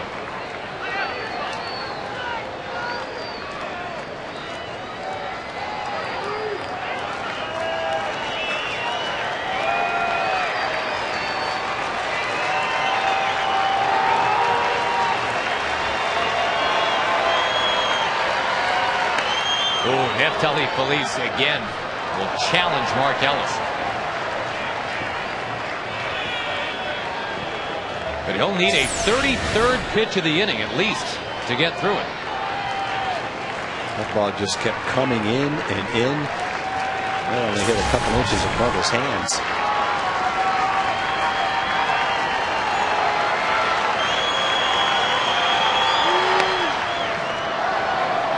Ellis stays alive.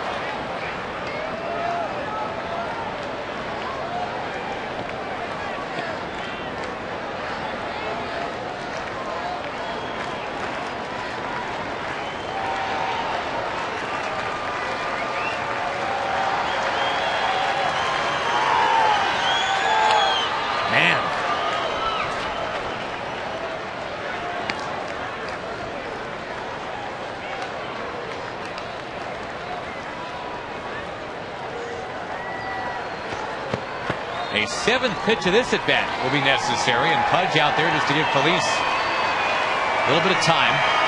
Talk about what to do on 1 and 2.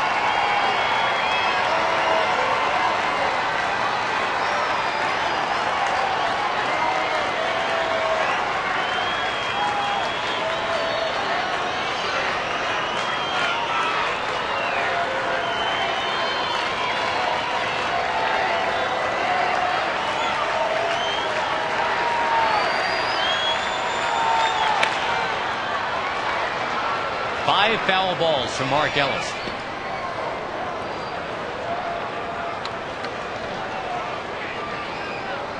Bases full of Oakland A's here. They've already got 2 runs in the 6th to make it 6-1.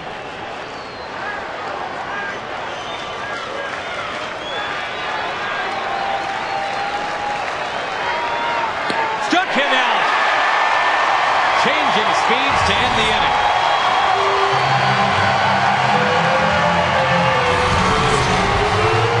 Ranger batsman. Time to go to work. 6-1 A's.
Sonic Slam inning brought to you by Sonic. The jackpot worth $900 plus tickets to a Ranger game and dinner for 2 at Sonic. The Rangers hitting for BMO Valley of Arlington. If a Ranger hits a grand slam this inning, we're giving away $25,000. You can register at any North Texas Sonic restaurant. We were talking about Breslow was tied coming in appearances, might lead in appearances now with 70 appearances. He's got 10 fewer innings pitched than appearances, which tells you that he comes in for short stints, many times less than an inning. The unusual part of his line is he's 6 and 7 which is a lot of decisions to get when you're only in there for a certain amount of time. The lead has changed in his favor 6 times. It's gone against him 7 times. Brad Ziegler is getting ready now, the side-arming righty. Breslow, the lefty out of Yale, with his degree in molecular biophysics. A stem cell research specialist. And for now, the baseball thing is working out instead.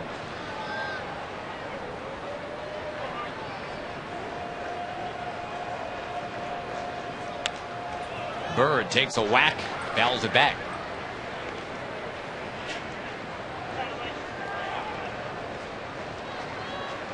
Well, when he finally is done playing baseball, if he goes into some related field to his degree, there's a pretty good chance he'll be the only professional baseball player that he's going to be working with. Yeah.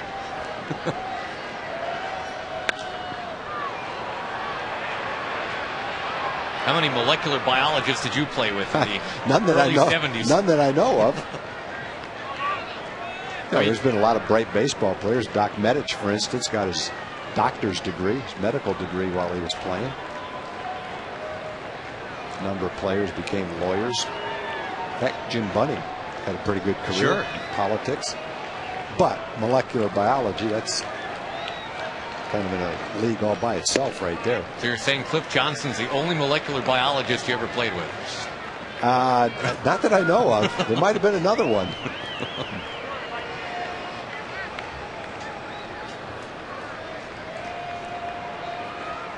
Three and 2 to Bird in a 6-1 game. And Marlin will send one foul. You know, the thing about molecular biology, you can say that about almost any player. That guy's no molecular biologist, whether it's someone smart, someone not well educated, it doesn't matter. You can say that about all of us, I guess. Except for about 0.001% of the population. He's okay, but he's not a molecular biologist. If someone had uttered that the first time instead of a rocket scientist, maybe we'd be saying he's no molecular biologist. Rocket science. What do you think's tougher, rocket science or molecular biology? I'm going to call it a tie. I couldn't touch either one of those things.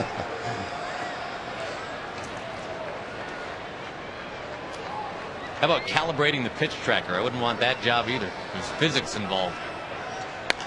Another foul from Marlon Bird. This will be a 10-pitch at bat.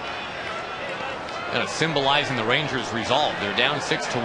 Well, between Mark Ellis and Marlon Bird, the last 2 at-bats have not gone quickly. Get ready to pass along some out-of-town scores in just a moment. Was he ever going to come in on Marlon? He's going to walk him. Great at bat.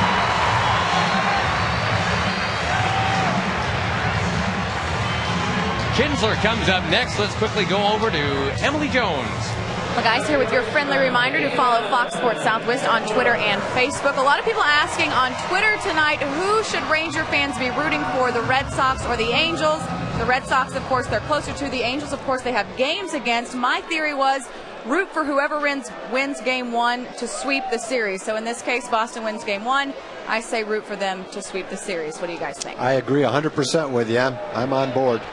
I'm no molecular biologist, but I think that sounds good too. And 4-1 was that final tonight. The Red Sox got a late home run from David Ortiz to put it away. Thanks, Em. Appreciate it. Twitter girl, as she is sometimes known. Kinsler zaps it into right, but it's plucked out of the air by Sweeney. All right, some other scores to pass along. Tampa Bay continues to slide, losing for the 12th time in 13 games, 10-5 in Baltimore. Jeff Neiman dropping to 12-6. Kansas City rolled up an 11-1 win in Detroit. Jared Washburn had to leave that game early with a knee injury. That's not good. No, they got Jared Washburn not just for the pennant race, but for the playoffs if they get there. That'd be not a crippling, but an important injury for their staff. He'd be probably their third starter in postseason play if they get there. That's a 10-run loss at home to the woeful Royals tonight. And meantime, the Twins are winning 5-3 over Cleveland going into the 7th inning. Minnesota could get back to within 4.5 in the Central. But Minnesota has had to shut down Justin Morneau and Joe Creedy. Saw that. It was kind of the equivalent of the Rangers trying to make do without Michael Young and Josh Hamilton. Though I'd take Young over Creedy. Again, Michael started the game tonight, got one at bat. And though we're told nothing got any worse, it's not like there was any regression. He just didn't feel like he was fit to go forward tonight. And the hope is that a couple more days off, he will be good to go against the Angels. Rip and a miss by Davis. That'll bring up Pudge.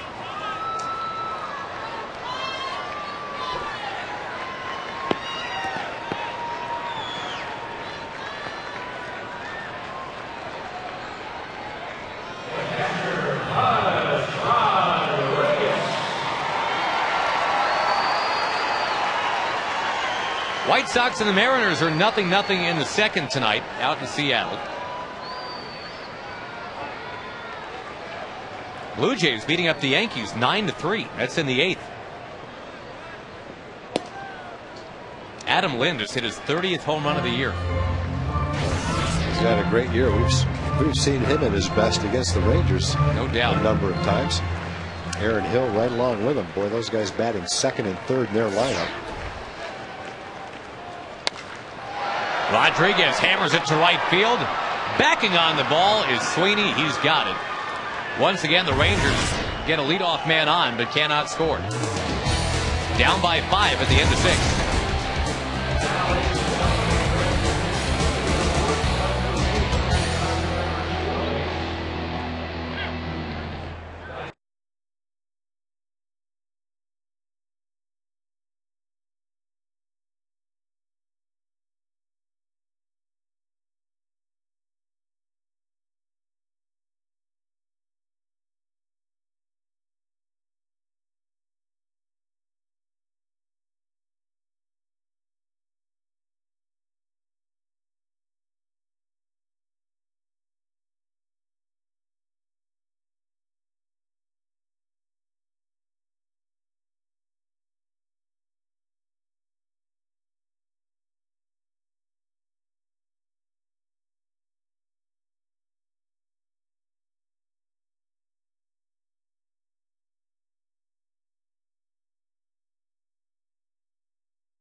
Brought to you by Southwest Airlines. Go to southwest.com, grab your bag, it's on.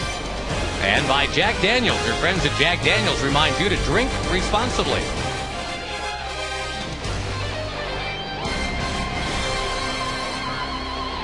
It was a tough inning for Neftali Police. Maybe a bit rusty, having not pitched for a week. Giving up a couple of runs, walking 2, hitting a batter. 6-1 Oakland as we move on to the 7th, and Willie Ayer will take over on the mound. The Ranger fans hoping the bats will come alive at some point. The Utah native, Willie Ayer, getting into his 12th game as a Ranger, has spent some time at AAA this year too.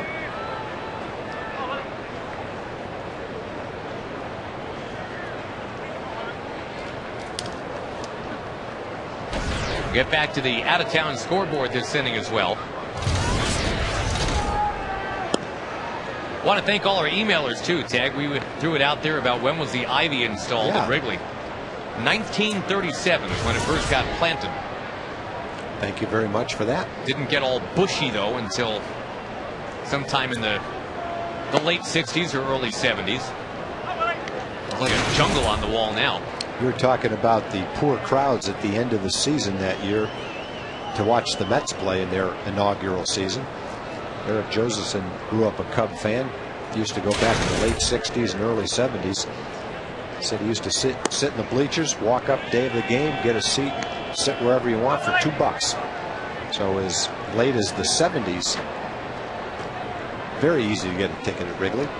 I remember back in 1978, I was with the Mets, and after, in fact, we had an off day. My son Tim was with me by himself. He was only, I don't even know, 8 or 9 years old maybe.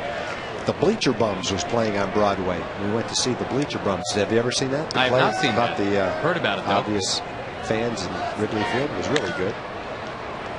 Martin lifting one to left. And Eric Josephson was a Bleacher Bum. What do you mean? One of those characters in the play may have been patterned after him. Because he was sitting out there and yelling at Gary Matthews Sr. and whoever else was out there in the outfield.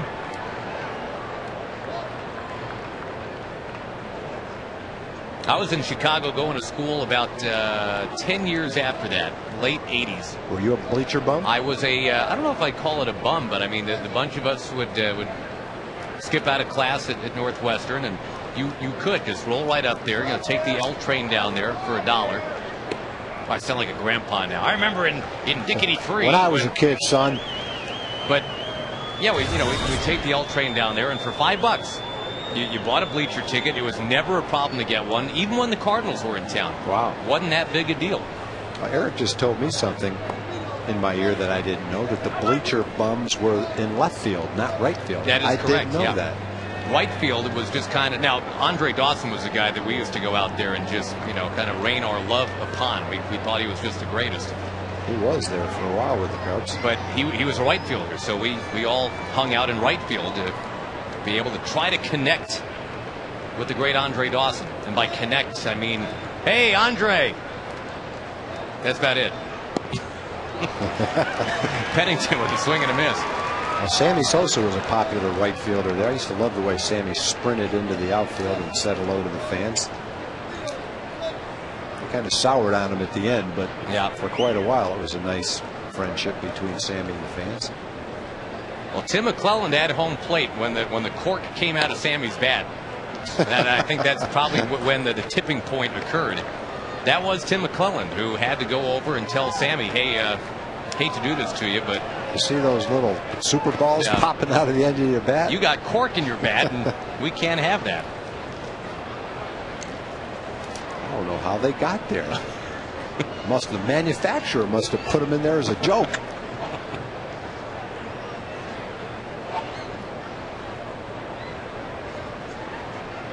Billy Hatcher was caught red-handed, too, fairly memorably. And, of course, Albert Bell was accused by Kevin Kennedy. And they went back and forth over that for a while. Remember that when Albert Bell in the playoffs hit the home run and then he just flexed his arm muscle, pointed to his bicep? Well, he's right. Albert Bell and most other power hitters don't need a cork bat. I don't know why a power hitter would take a chance on breaking a cork bat and getting caught for the minimal advantage you get by using one. Remember Billy Consolo, the former Tigers dugout coach, says he used cork bats for years, but no one ever checked him because he had 9 home runs total in 10 seasons. Nobody ever thought to look.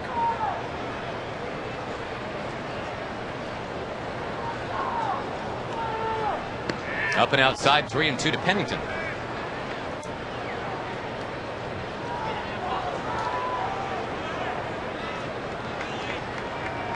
I'm not going to ask you if knowingly you ever ran out there with a cork bat. No, I never used one. And to the best of my knowledge, none of the Ranger players did back then. I think I would have known if they were using them. Strike 3 in there from Willie Ayer. Good pitch by Rowe.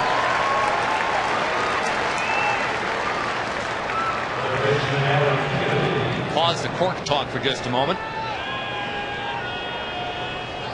And let you know about the triple header this Saturday, presented by Philips HD. Tulsa against number 12 Oklahoma. Cincinnati and Oregon State, then Kansas State and UCLA. Coverage begins with the Big 12 Live kickoff show at 2 o'clock.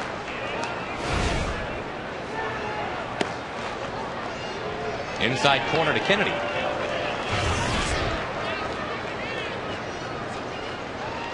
All right, so National League scores. We've been talking about the Cubs. They are on top of the Brewers tonight, 10-5. 7th inning.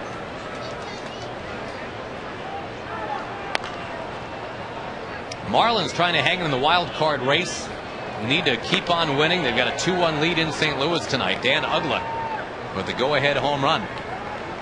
It's our second Dan Uggla reference of the night. How many has he got on the year? References like 3. No, total. home runs. Oh, home runs. 29. Rockies and Giants. That's a big game tonight. Scoreless in the first inning.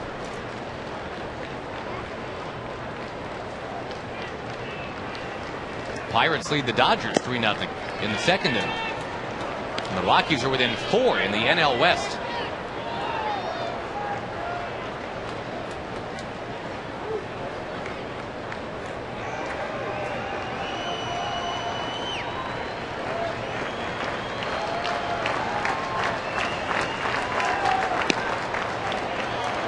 Phillies over the Nationals 5-0. Cliff Lee, 6-hit shutout.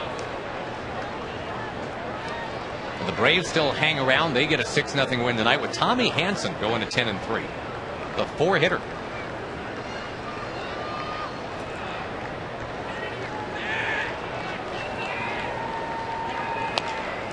Tapper foul. Reds beat the Astros 5-4. Astros are in a bit of a slide right now.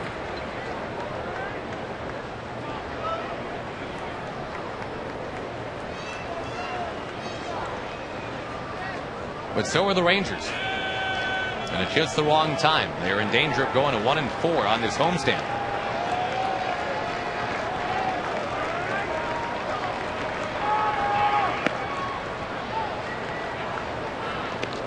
And give the A's some credit. They have worked a lot of deep counts tonight.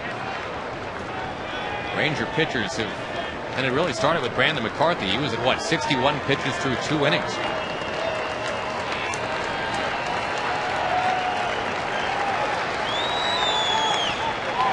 Got a piece.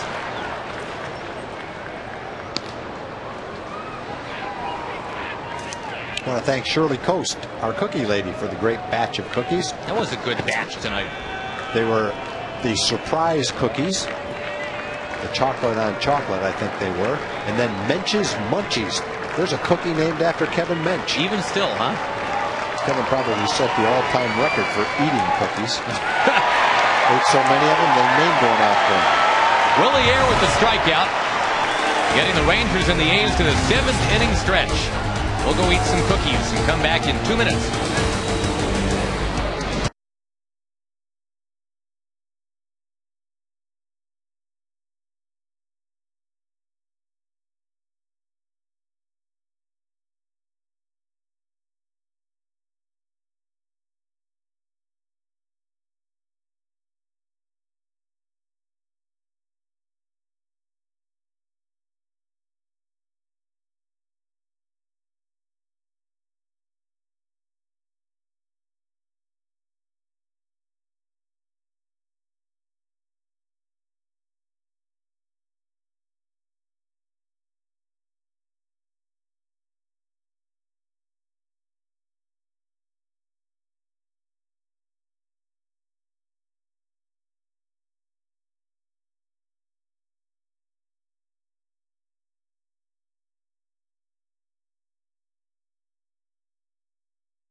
behind.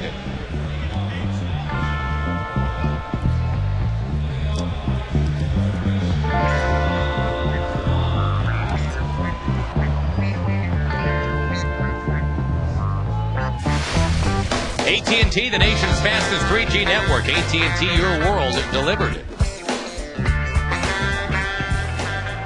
The Elvis Andrus bubble on the nose, hopefully not a metaphor for how it's all coming down right now. The Rangers have been outscored in this series 15-1. The David Murphy home run tonight, the only run for the Rangers. Rajai Davis has had a great night for Oakland. He was driven in 4. Brad Ziegler now on the mound. He's side-arming righty down too low to the former Oakland A, Esteban Herman. Not quite the year he had as a rookie last year, Tag, but boy, not bad. Not bad at all. 2.98 ERA. No, he was so good last year, it's tough to live up to that performance.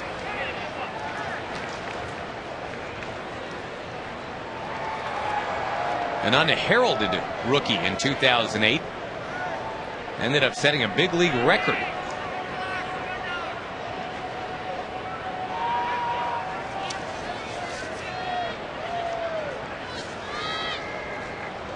Unscored on in his first 39 big league innings.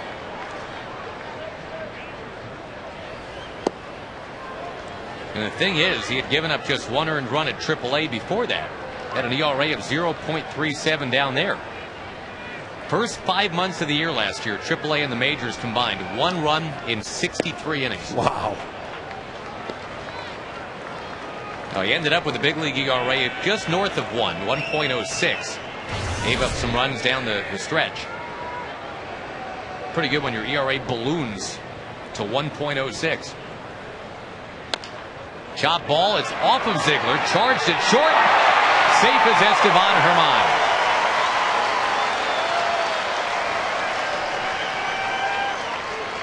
Andrews comes up. We go to Jim Knox. Very timely because of the progressive fan of the game. It has to be Ashley. She's an Elvis Andrus fans and all shook up over Elvis. Big Elvis fan, right? All shook up. There we go. Also, she has something for you, Josh and Tom. Look at that, free. Yeah, that's what I'm talking about. Chocolate chip cookies. Hopefully Elvis keep this hitting streak going. Congratulations, progressive fan of the game. Let's sit down now there. Way to go, Ashley. Thank you, ladies. We look forward to the cookies. I mean, hopefully they'll follow through on that. You know, anybody can make a sign. You can't make idle promises on the air now. I'll hold you to that. I'm going to go to sleep dreaming about the barbecue tomorrow. That's what you dream of, huh? Sometimes. Didn't used to dream that way.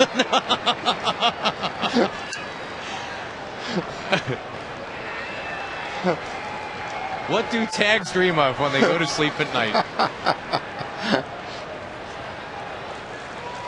Hey, you people can laugh at that, but until you've had that barbecue from MR Pigs Cafe, don't make too much of a joke. I got you covered on the other dreams. Don't worry. 3-0 the count to Andrus. Now remember, Elvis has that hitting streak at 16, trying to get it to 17 now. Be a real good time to do that.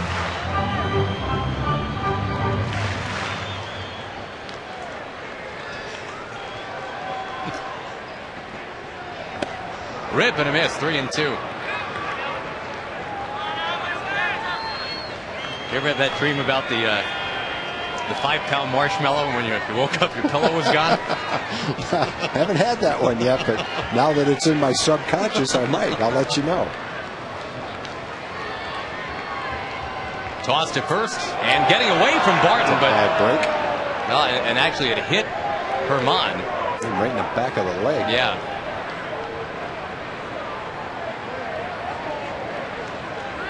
Herman was quite the base stealer when he was a minor leaguer with the A's. He had a season where he stole 82 bases for them. It's single A.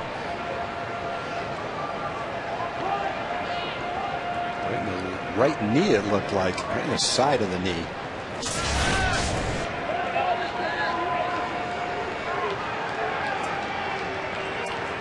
Three-two pitch. We will do it again. The Rangers have had to throw 170 pitches in this game tonight. The A's only 108.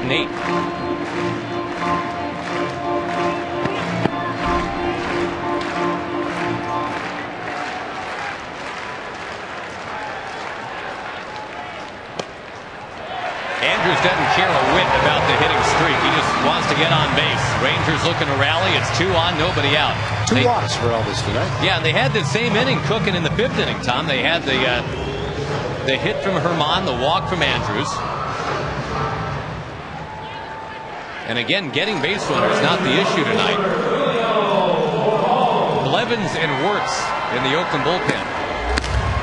Cleverly hidden by that tarp. The A's have a good bullpen. Talked about Andrew Bailey, their all-star closer. Just talked about Ziegler. Michael Wirtz is having an outstanding season for him.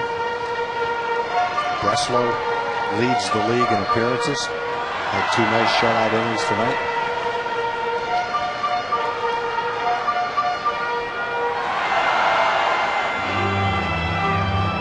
It's got Hugh Jackman really worked up about the whole thing.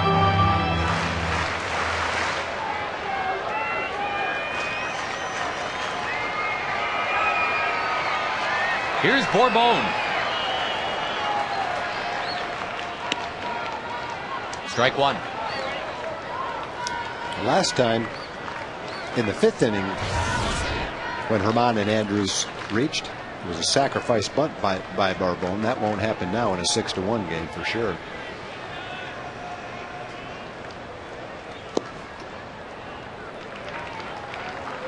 A walk, a sac bunt, and a fly ball out for Bourbon.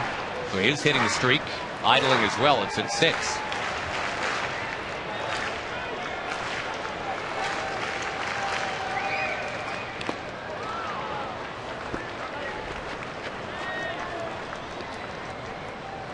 Again, the Angels and Red Sox played head-to-head tonight. And the Red Sox won it 4-1. Boston getting 6 scoreless innings out of Daisuke Matsuzaka tonight.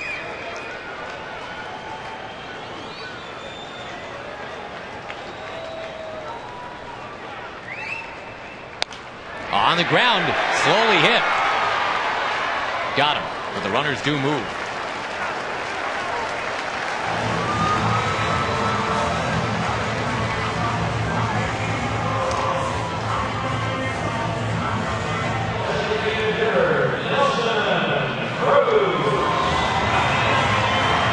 Cruz and then Murphy. Again, Cruz hitting where Michael Young initially was in the lineup tonight. Michael lasting just the 1 at bat in the 1st inning.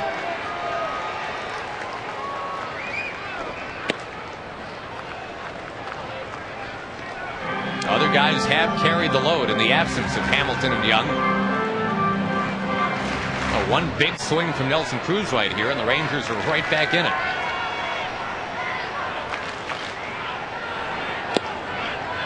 Takes the off-speed pitch, 1-1.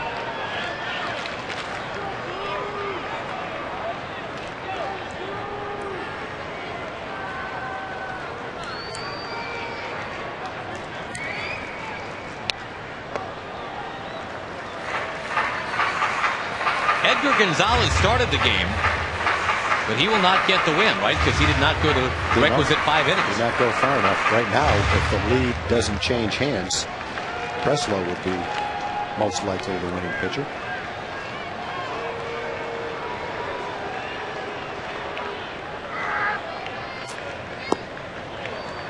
Off the plate again. Murphy waits on deck.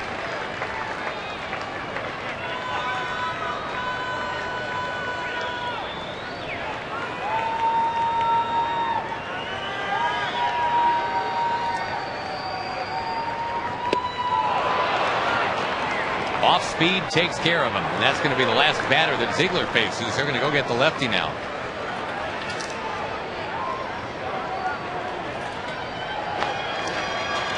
Rangers trying to avoid another inning where they had a couple on and didn't score. If they do score, David Murphy, maybe Marlon Byrd comes through. We'll see if they can do that when we return. 6-1 for now.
the Angels this Friday. Red out weekend. All fans encouraged to wear their red. First 25,000 fans get rally towels and, of course, the fireworks after the game. Enter fireworks as a coupon code at TexasRangers.com to get some big savings.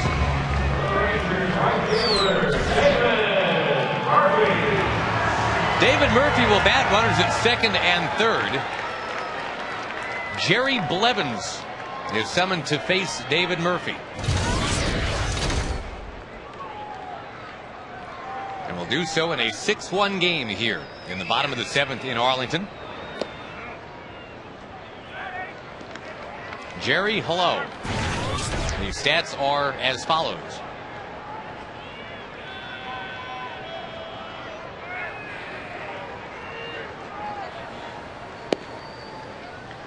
Murphy takes a bit off the plate.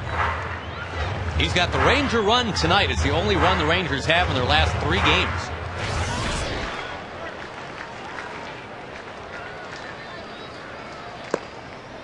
The Rangers have never been shut out 3 games in a row. But were it not for Murphy's homer off Gonzalez in the 4th, we'd be talking about that possibility right now. That's right. You talked earlier, Tag, about the Oakland bullpen. Very good.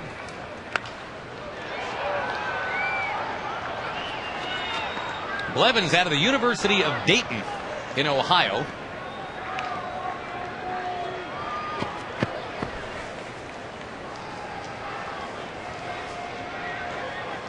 From a family of concrete pourers.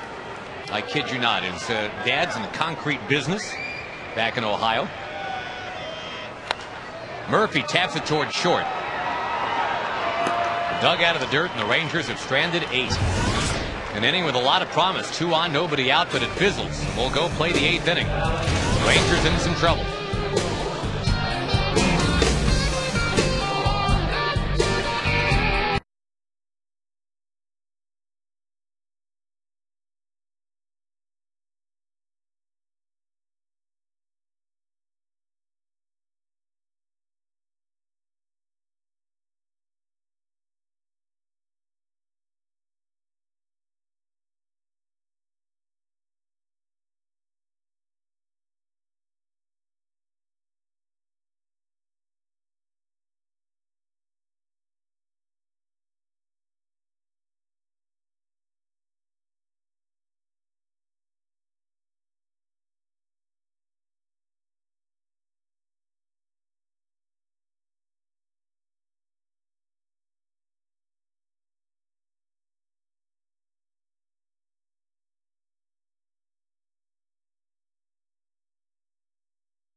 Oakland has pretty much done what it's wanted to in this series.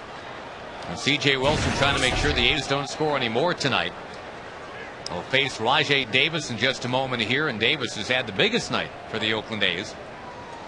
Well, there's a stretch of about 2 weeks where you're just trying to wonder where C.J. or Frankie or Felice or Darren O'Day, whoever the guys were out in the bullpen, could possibly get a day off, because the Rangers were playing close games. They were needed late in the ball game time after time, and now it's been 6 days since CJ's pitched. It was a week for Felice, and if Frankie pitches the next inning, it's been a week for him too.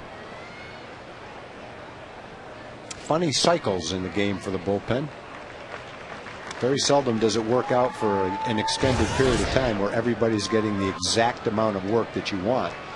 Many times it's a little bit too much or not enough. balancing act for the manager, because there's plenty of times where you say, I want to get my guys some work tonight, but then you say, if I get them all work tonight and I've got a game where I need them all tomorrow, I want them fresh for tomorrow. So you have to balance that. And this is one of those times where CJ needs to pitch. Felice needed to pitch.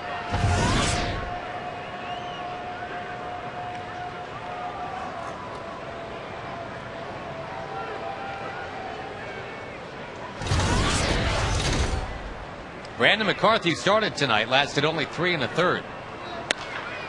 Right past C.J. Wilson, backhanded by Kinsler. He gets rid of it. That's a great play, but Rajai Davis is safe, and they just can't keep him off base. Yeah, that's a beautiful play, and it gets most batters. Unfortunately, Rajai Davis was the one that hit it, and there wasn't much of a chance to get him. See how he can fly down the line. But most runners, Ian would have made his second spectacular play of the day. The one he made on that one-hop smash was just amazing. And that would have been right up there with it if it was a different runner.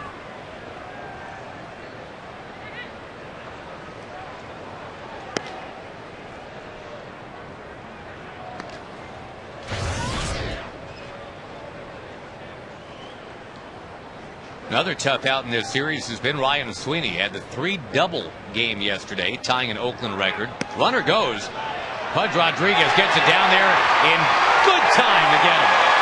No doubt about that one. That's what you get for running up 6-1. Good throw by Pudge. Earlier in the game, when Davis had a stolen base, the ball bounced and Ian couldn't scoop it. But had Ian been able to scoop it, or if the throw was a little higher, I think they had a pretty good chance to get Davis the first time too. But Pudge still has the quickness in his feet to get in position to make that throw.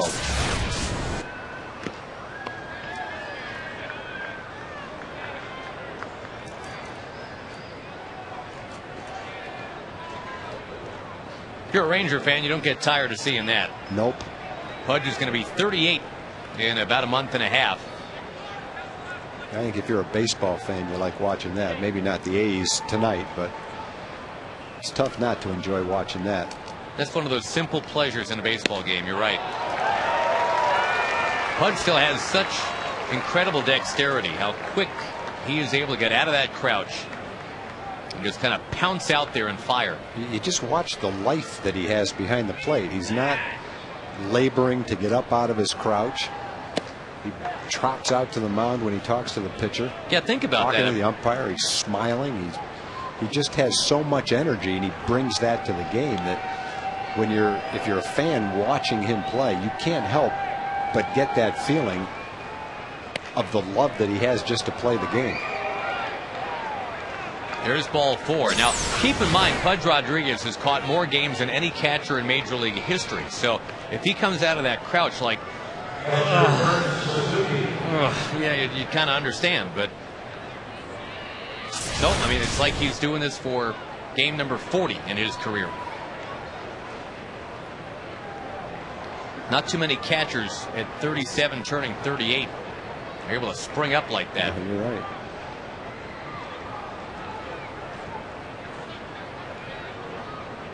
And it's not by accident. It's not just a genetic thing, although that probably plays a part. Whoa! Just a little bit outside.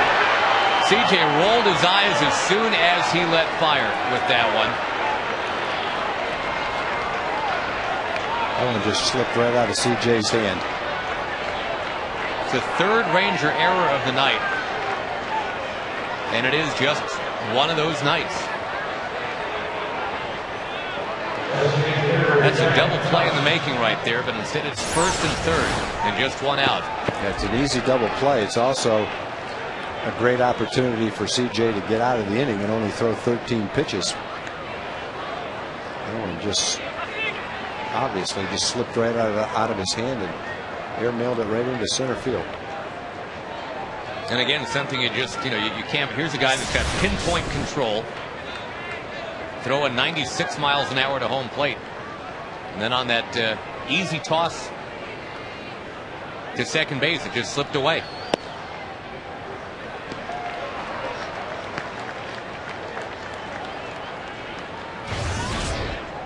Strike one taken by Jack Cust, who has not been on base yet tonight. He's 0 for 4. Heading towards 0 for 5 if C.J. Wilson can throw that pitch again.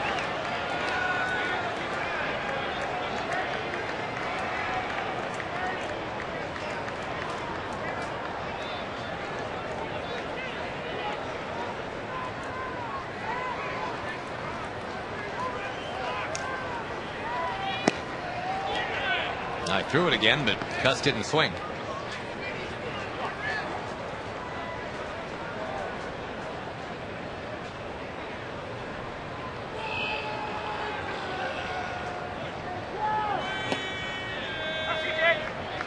Oakland with 1 in the first and 1 in the second. 2 in the fourth to take a 4-0 lead. Rangers got the Murphy homer in the bottom of the fourth. But then a tough inning for Neftali Felice in the top of the sixth, a long inning. The A's scored twice more. Cust has a decent chance to walk for 100 times this year, be the 3rd straight year. He's also going to strike out a little bit. That's 4 times tonight. The last 2 years he's walked 105 and 111. He struck out 164 and 197. Well, he is now taken over from Carlos Pena for the league lead in strikeouts. The pitch tracker brought to you by Amica Insurance. It's not just how you're covered, it's how you're treated. He's at 166 now. Yeah, he would be the first American leaguer to lead the league in strikeouts 3 years in a row since Bobby Darwin did it for the Twins back in the early 70s. Well, the interesting part about, well, it's obvious about Cuss because he walks so much. But 2 years ago, he had a 408 on base percentage and only hit 256. Last year, it was very respectable. It was 375. He only hit 231. 33 home runs last year. It's an unusual player. He is. He's one of those unique hitters. Not many like him. Maybe Adam Dunn over in the National League. Uh-huh. Same skill set, same stats.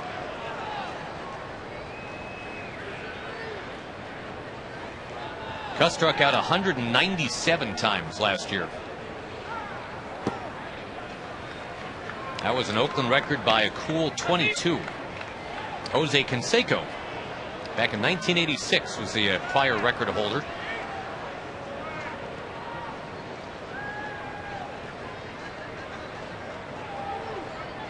Before his foray into the mixed martial arts and the book writing game. High drive by Scott Hairston in a left center field. C.J. Wilson gets out of it. And the Rangers will come up in the bottom of the 8th, trailing 6-1.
presented by Amica Insurance. It's not just how you're covered, it's how you're treated. For more information, visit amicatexas.com. Outscored 9-0 yesterday. The Rangers being outscored tonight 6-1. The Oakland A's got hot at the right time, well, as far as they're concerned, but the exact wrong time for the Rangers. Michael Wirtz will take over. Great opponent's batting average, just .204.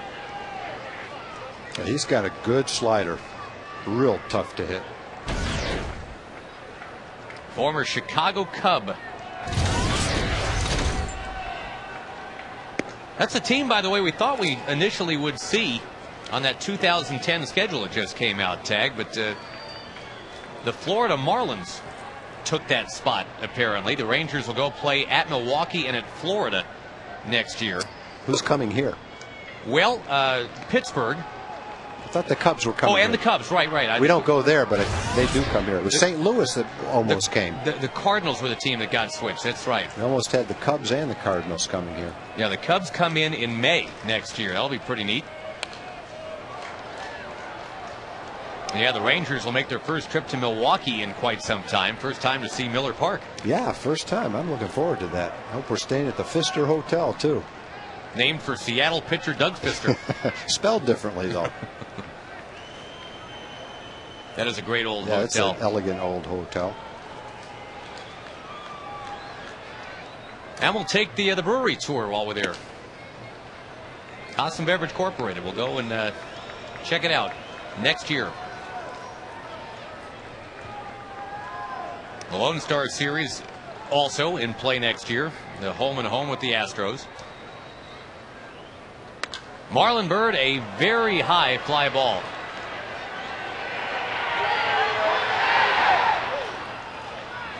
One down, bottom 8.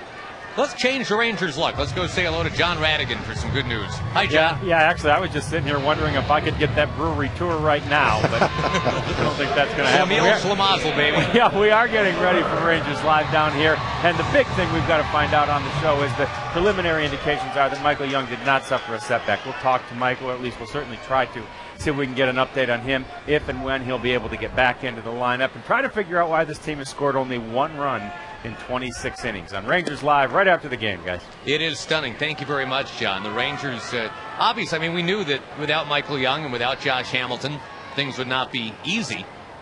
But the Rangers have been scoring a bunch of runs without those guys. See that series in Cleveland. Yeah, you go back to the way the Rangers swung the bats in Cleveland, and then coming home, you just anticipated that it would be a pretty good offensive show. That has not materialized, though.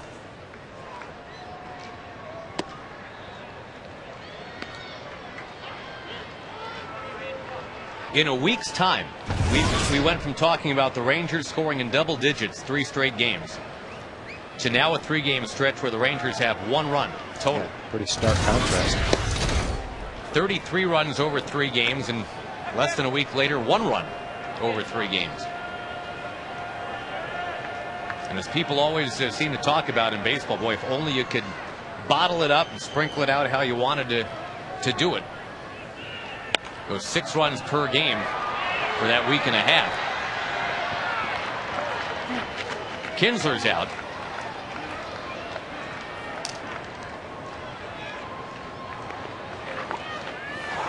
Peaks and valleys, they happen in baseball, and indeed the Rangers have gone from 10 or 11 runs a game to 0 or 1.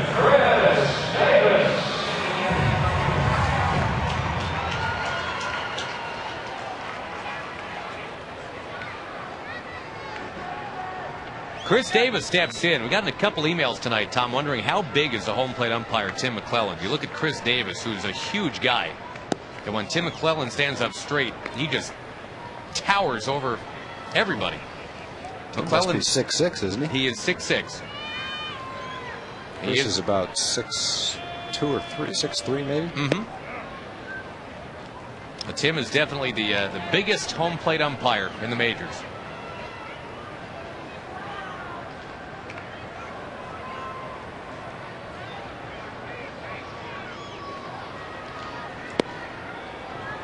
A good slider that Wirtz has. That A's bullpen has been spot on tonight.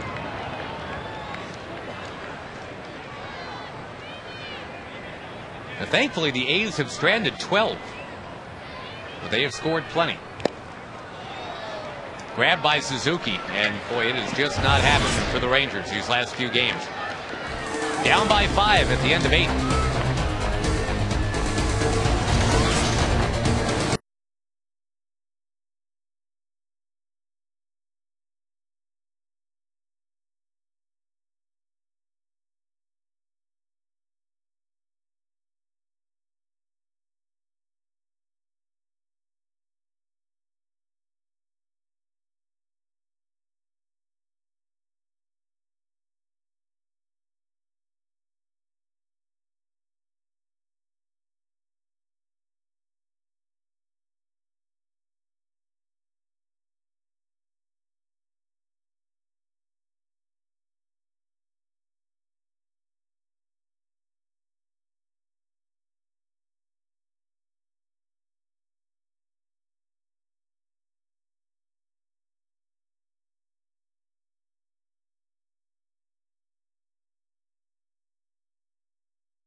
Coors Light Freeze Cam is showcasing some Ranger defense tonight, even on a night where the Rangers have made 3 errors. There have been some occasional sparkles tonight.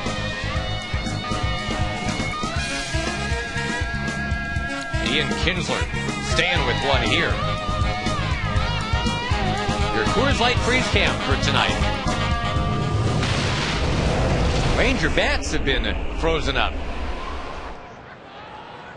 And some defensive changes to tell you about as the A's prepare to bat in the 9th. Craig Gentry comes into the game to play center.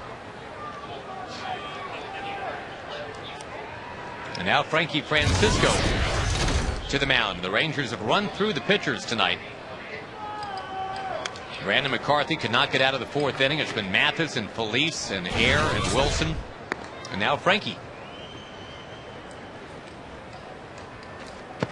So except for that one night, that one game against Boston, has had just an outstanding year, saving 22 out of 25.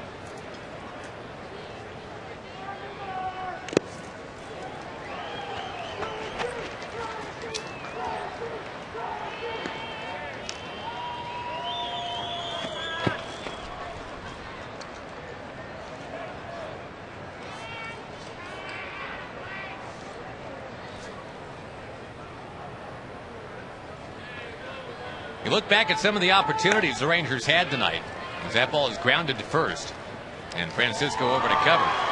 I guess you go all the way back to the 1st inning tag. The Rangers had 2 on and just 1 out, trailing only 1-0. You had Bird and Kinsler coming up, but Edgar Gonzalez with that very good changeup got a couple of fly ball outs, and that kind of set a tone tonight. The Rangers getting guys on, just not able to get them in.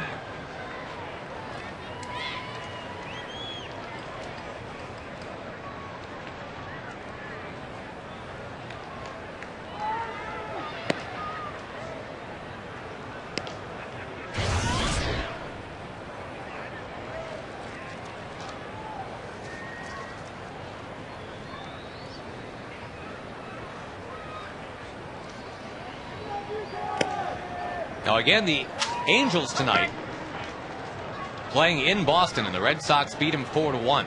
So the Rangers, if they don't rally, will lose ground in the wild card, but they will not lose ground in the West. You want to stay within 6 of the Angels. As the Angels are coming in this weekend, you can chop that down to 3. For now, it's 5.5 back. Check your Jack-in-the-Box standings. Oakland's already been eliminated. And Seattle getting pretty close. Only 18 games to go after tonight.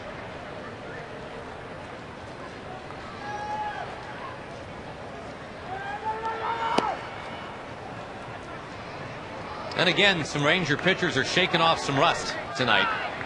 Felice definitely wasn't sharp. C.J. Wilson didn't look that bad, but that throwing error that he made kind of cost him some pitches. Yeah, if C.J. turns that double play, then he's out of that inning with only 13 pitches. As it was, second and third, 1 out, came back strong, struck out Cuss, got Hairston to fly out to center field, so no damage done.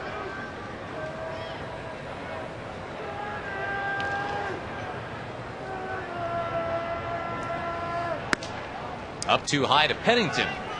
And with 5 in a row out of the zone, here is Pudge out to talk to Frankie. Run through some other scores for you here. The Mariners have taken a 3-2 lead on Chicago in the 4th inning out there in Seattle. Ken Griffey Jr., home run number 15. And again, he has not declared his intention to hang him up after this year. Everybody thought that that would be an obvious deal, but apparently not. Well, the other call has to come from Seattle because he may want to come back. Yeah. They may not want to entertain that thought. They may be looking at it as this was a one-year thing. Have no idea. It certainly sold him some tickets, and I mean, and Griffey seemed to enjoy his time.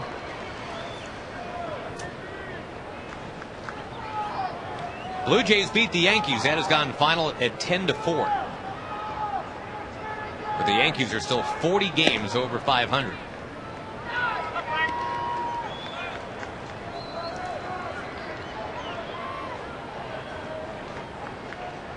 Yankees had 15 hits in that game.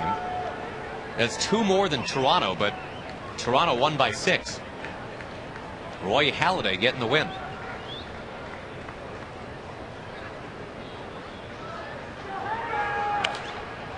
Blasted foul by Pennington.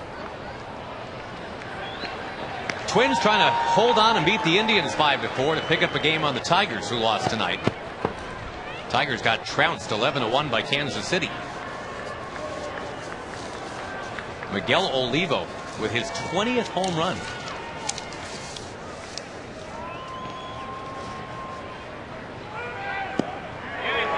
Yes, he did. The curveball from Frankie.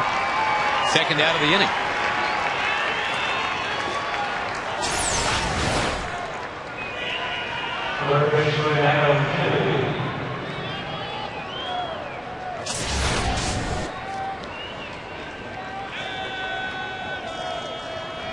Again, tomorrow night, the Rangers and the A's have at it at 7:05.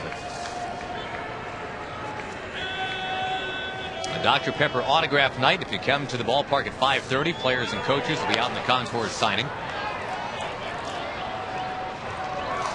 Boy, the Rangers tag up to 205 pitches thrown tonight. Wow. Well, it started out early in the game. Brandon had a hard time early in the game, had a lot of pitches after 2 innings. 130 pitches is probably about right. That's about 15 an inning. You don't mind that at all. Even 150 for a game is okay. But in a 9-inning game up over 200, you have collectively worked too hard.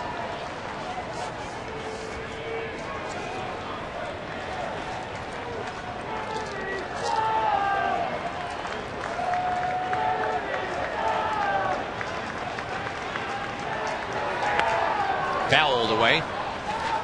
Adam Kennedy's been on base 3 times tonight. The guy on deck, Davis, has been on base 5 times.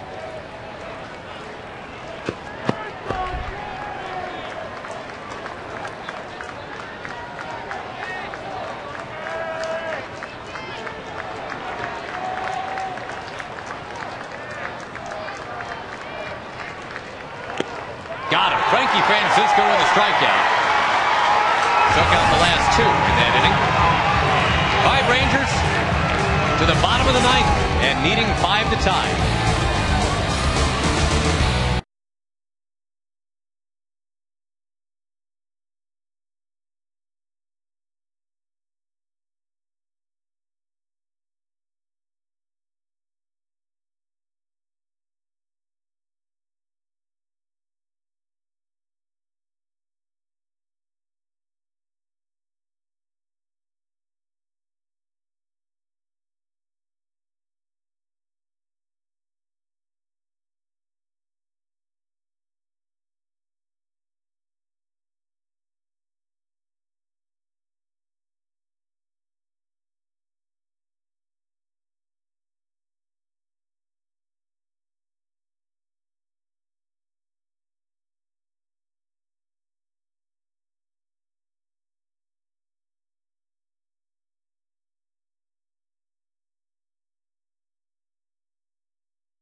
By Southwest Airlines. Go to southwest.com, grab your bag, it's on.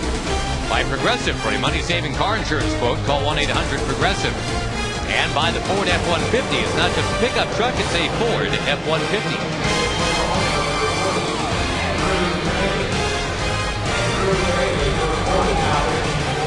Another pitching change.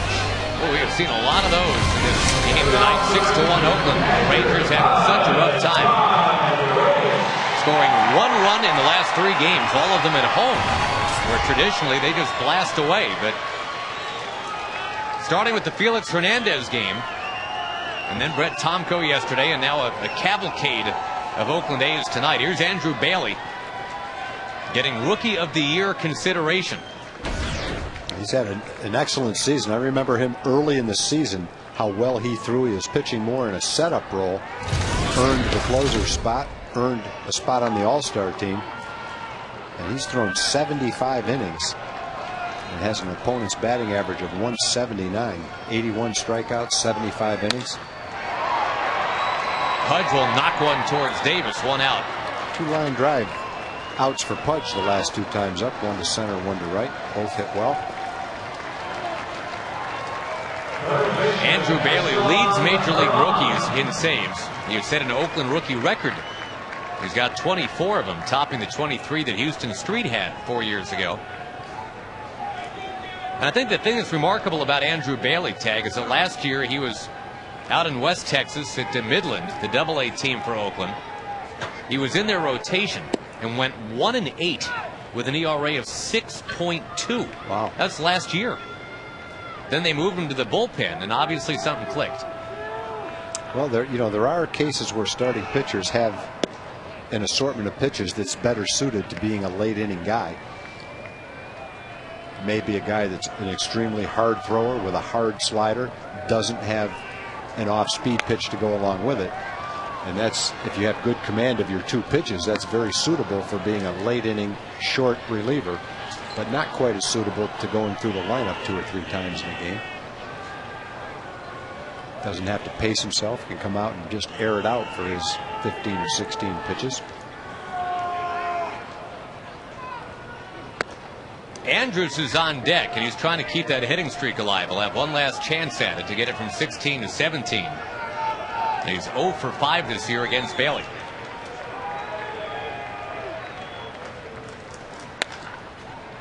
In the air to right. Well, the Rangers yesterday, it was Brett Tomko that they couldn't hit.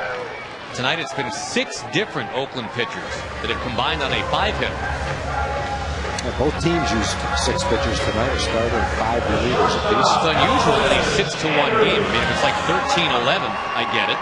Or if the game goes 17 innings, you might see that. But well, this was a case tonight where the Rangers wanted to get at least Felice, Wilson, and Francisco each an inning because it had been so long since they pitched. It's also September when the rosters have expanded. You have a lot of pitchers in your bullpen, and I'm sure Oakland is trying to look at all the guys in their bullpen. They probably had several of their key guys, Wirtz, Bailey, who hadn't pitched in a while and needed to get some work tonight. It's one of those nights where circumstances dictated it.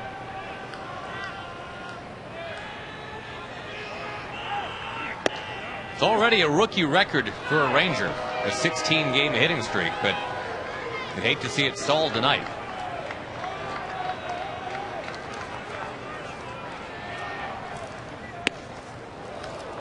Rangers live after the game. Pitch down to John Radigan and Steve Busby.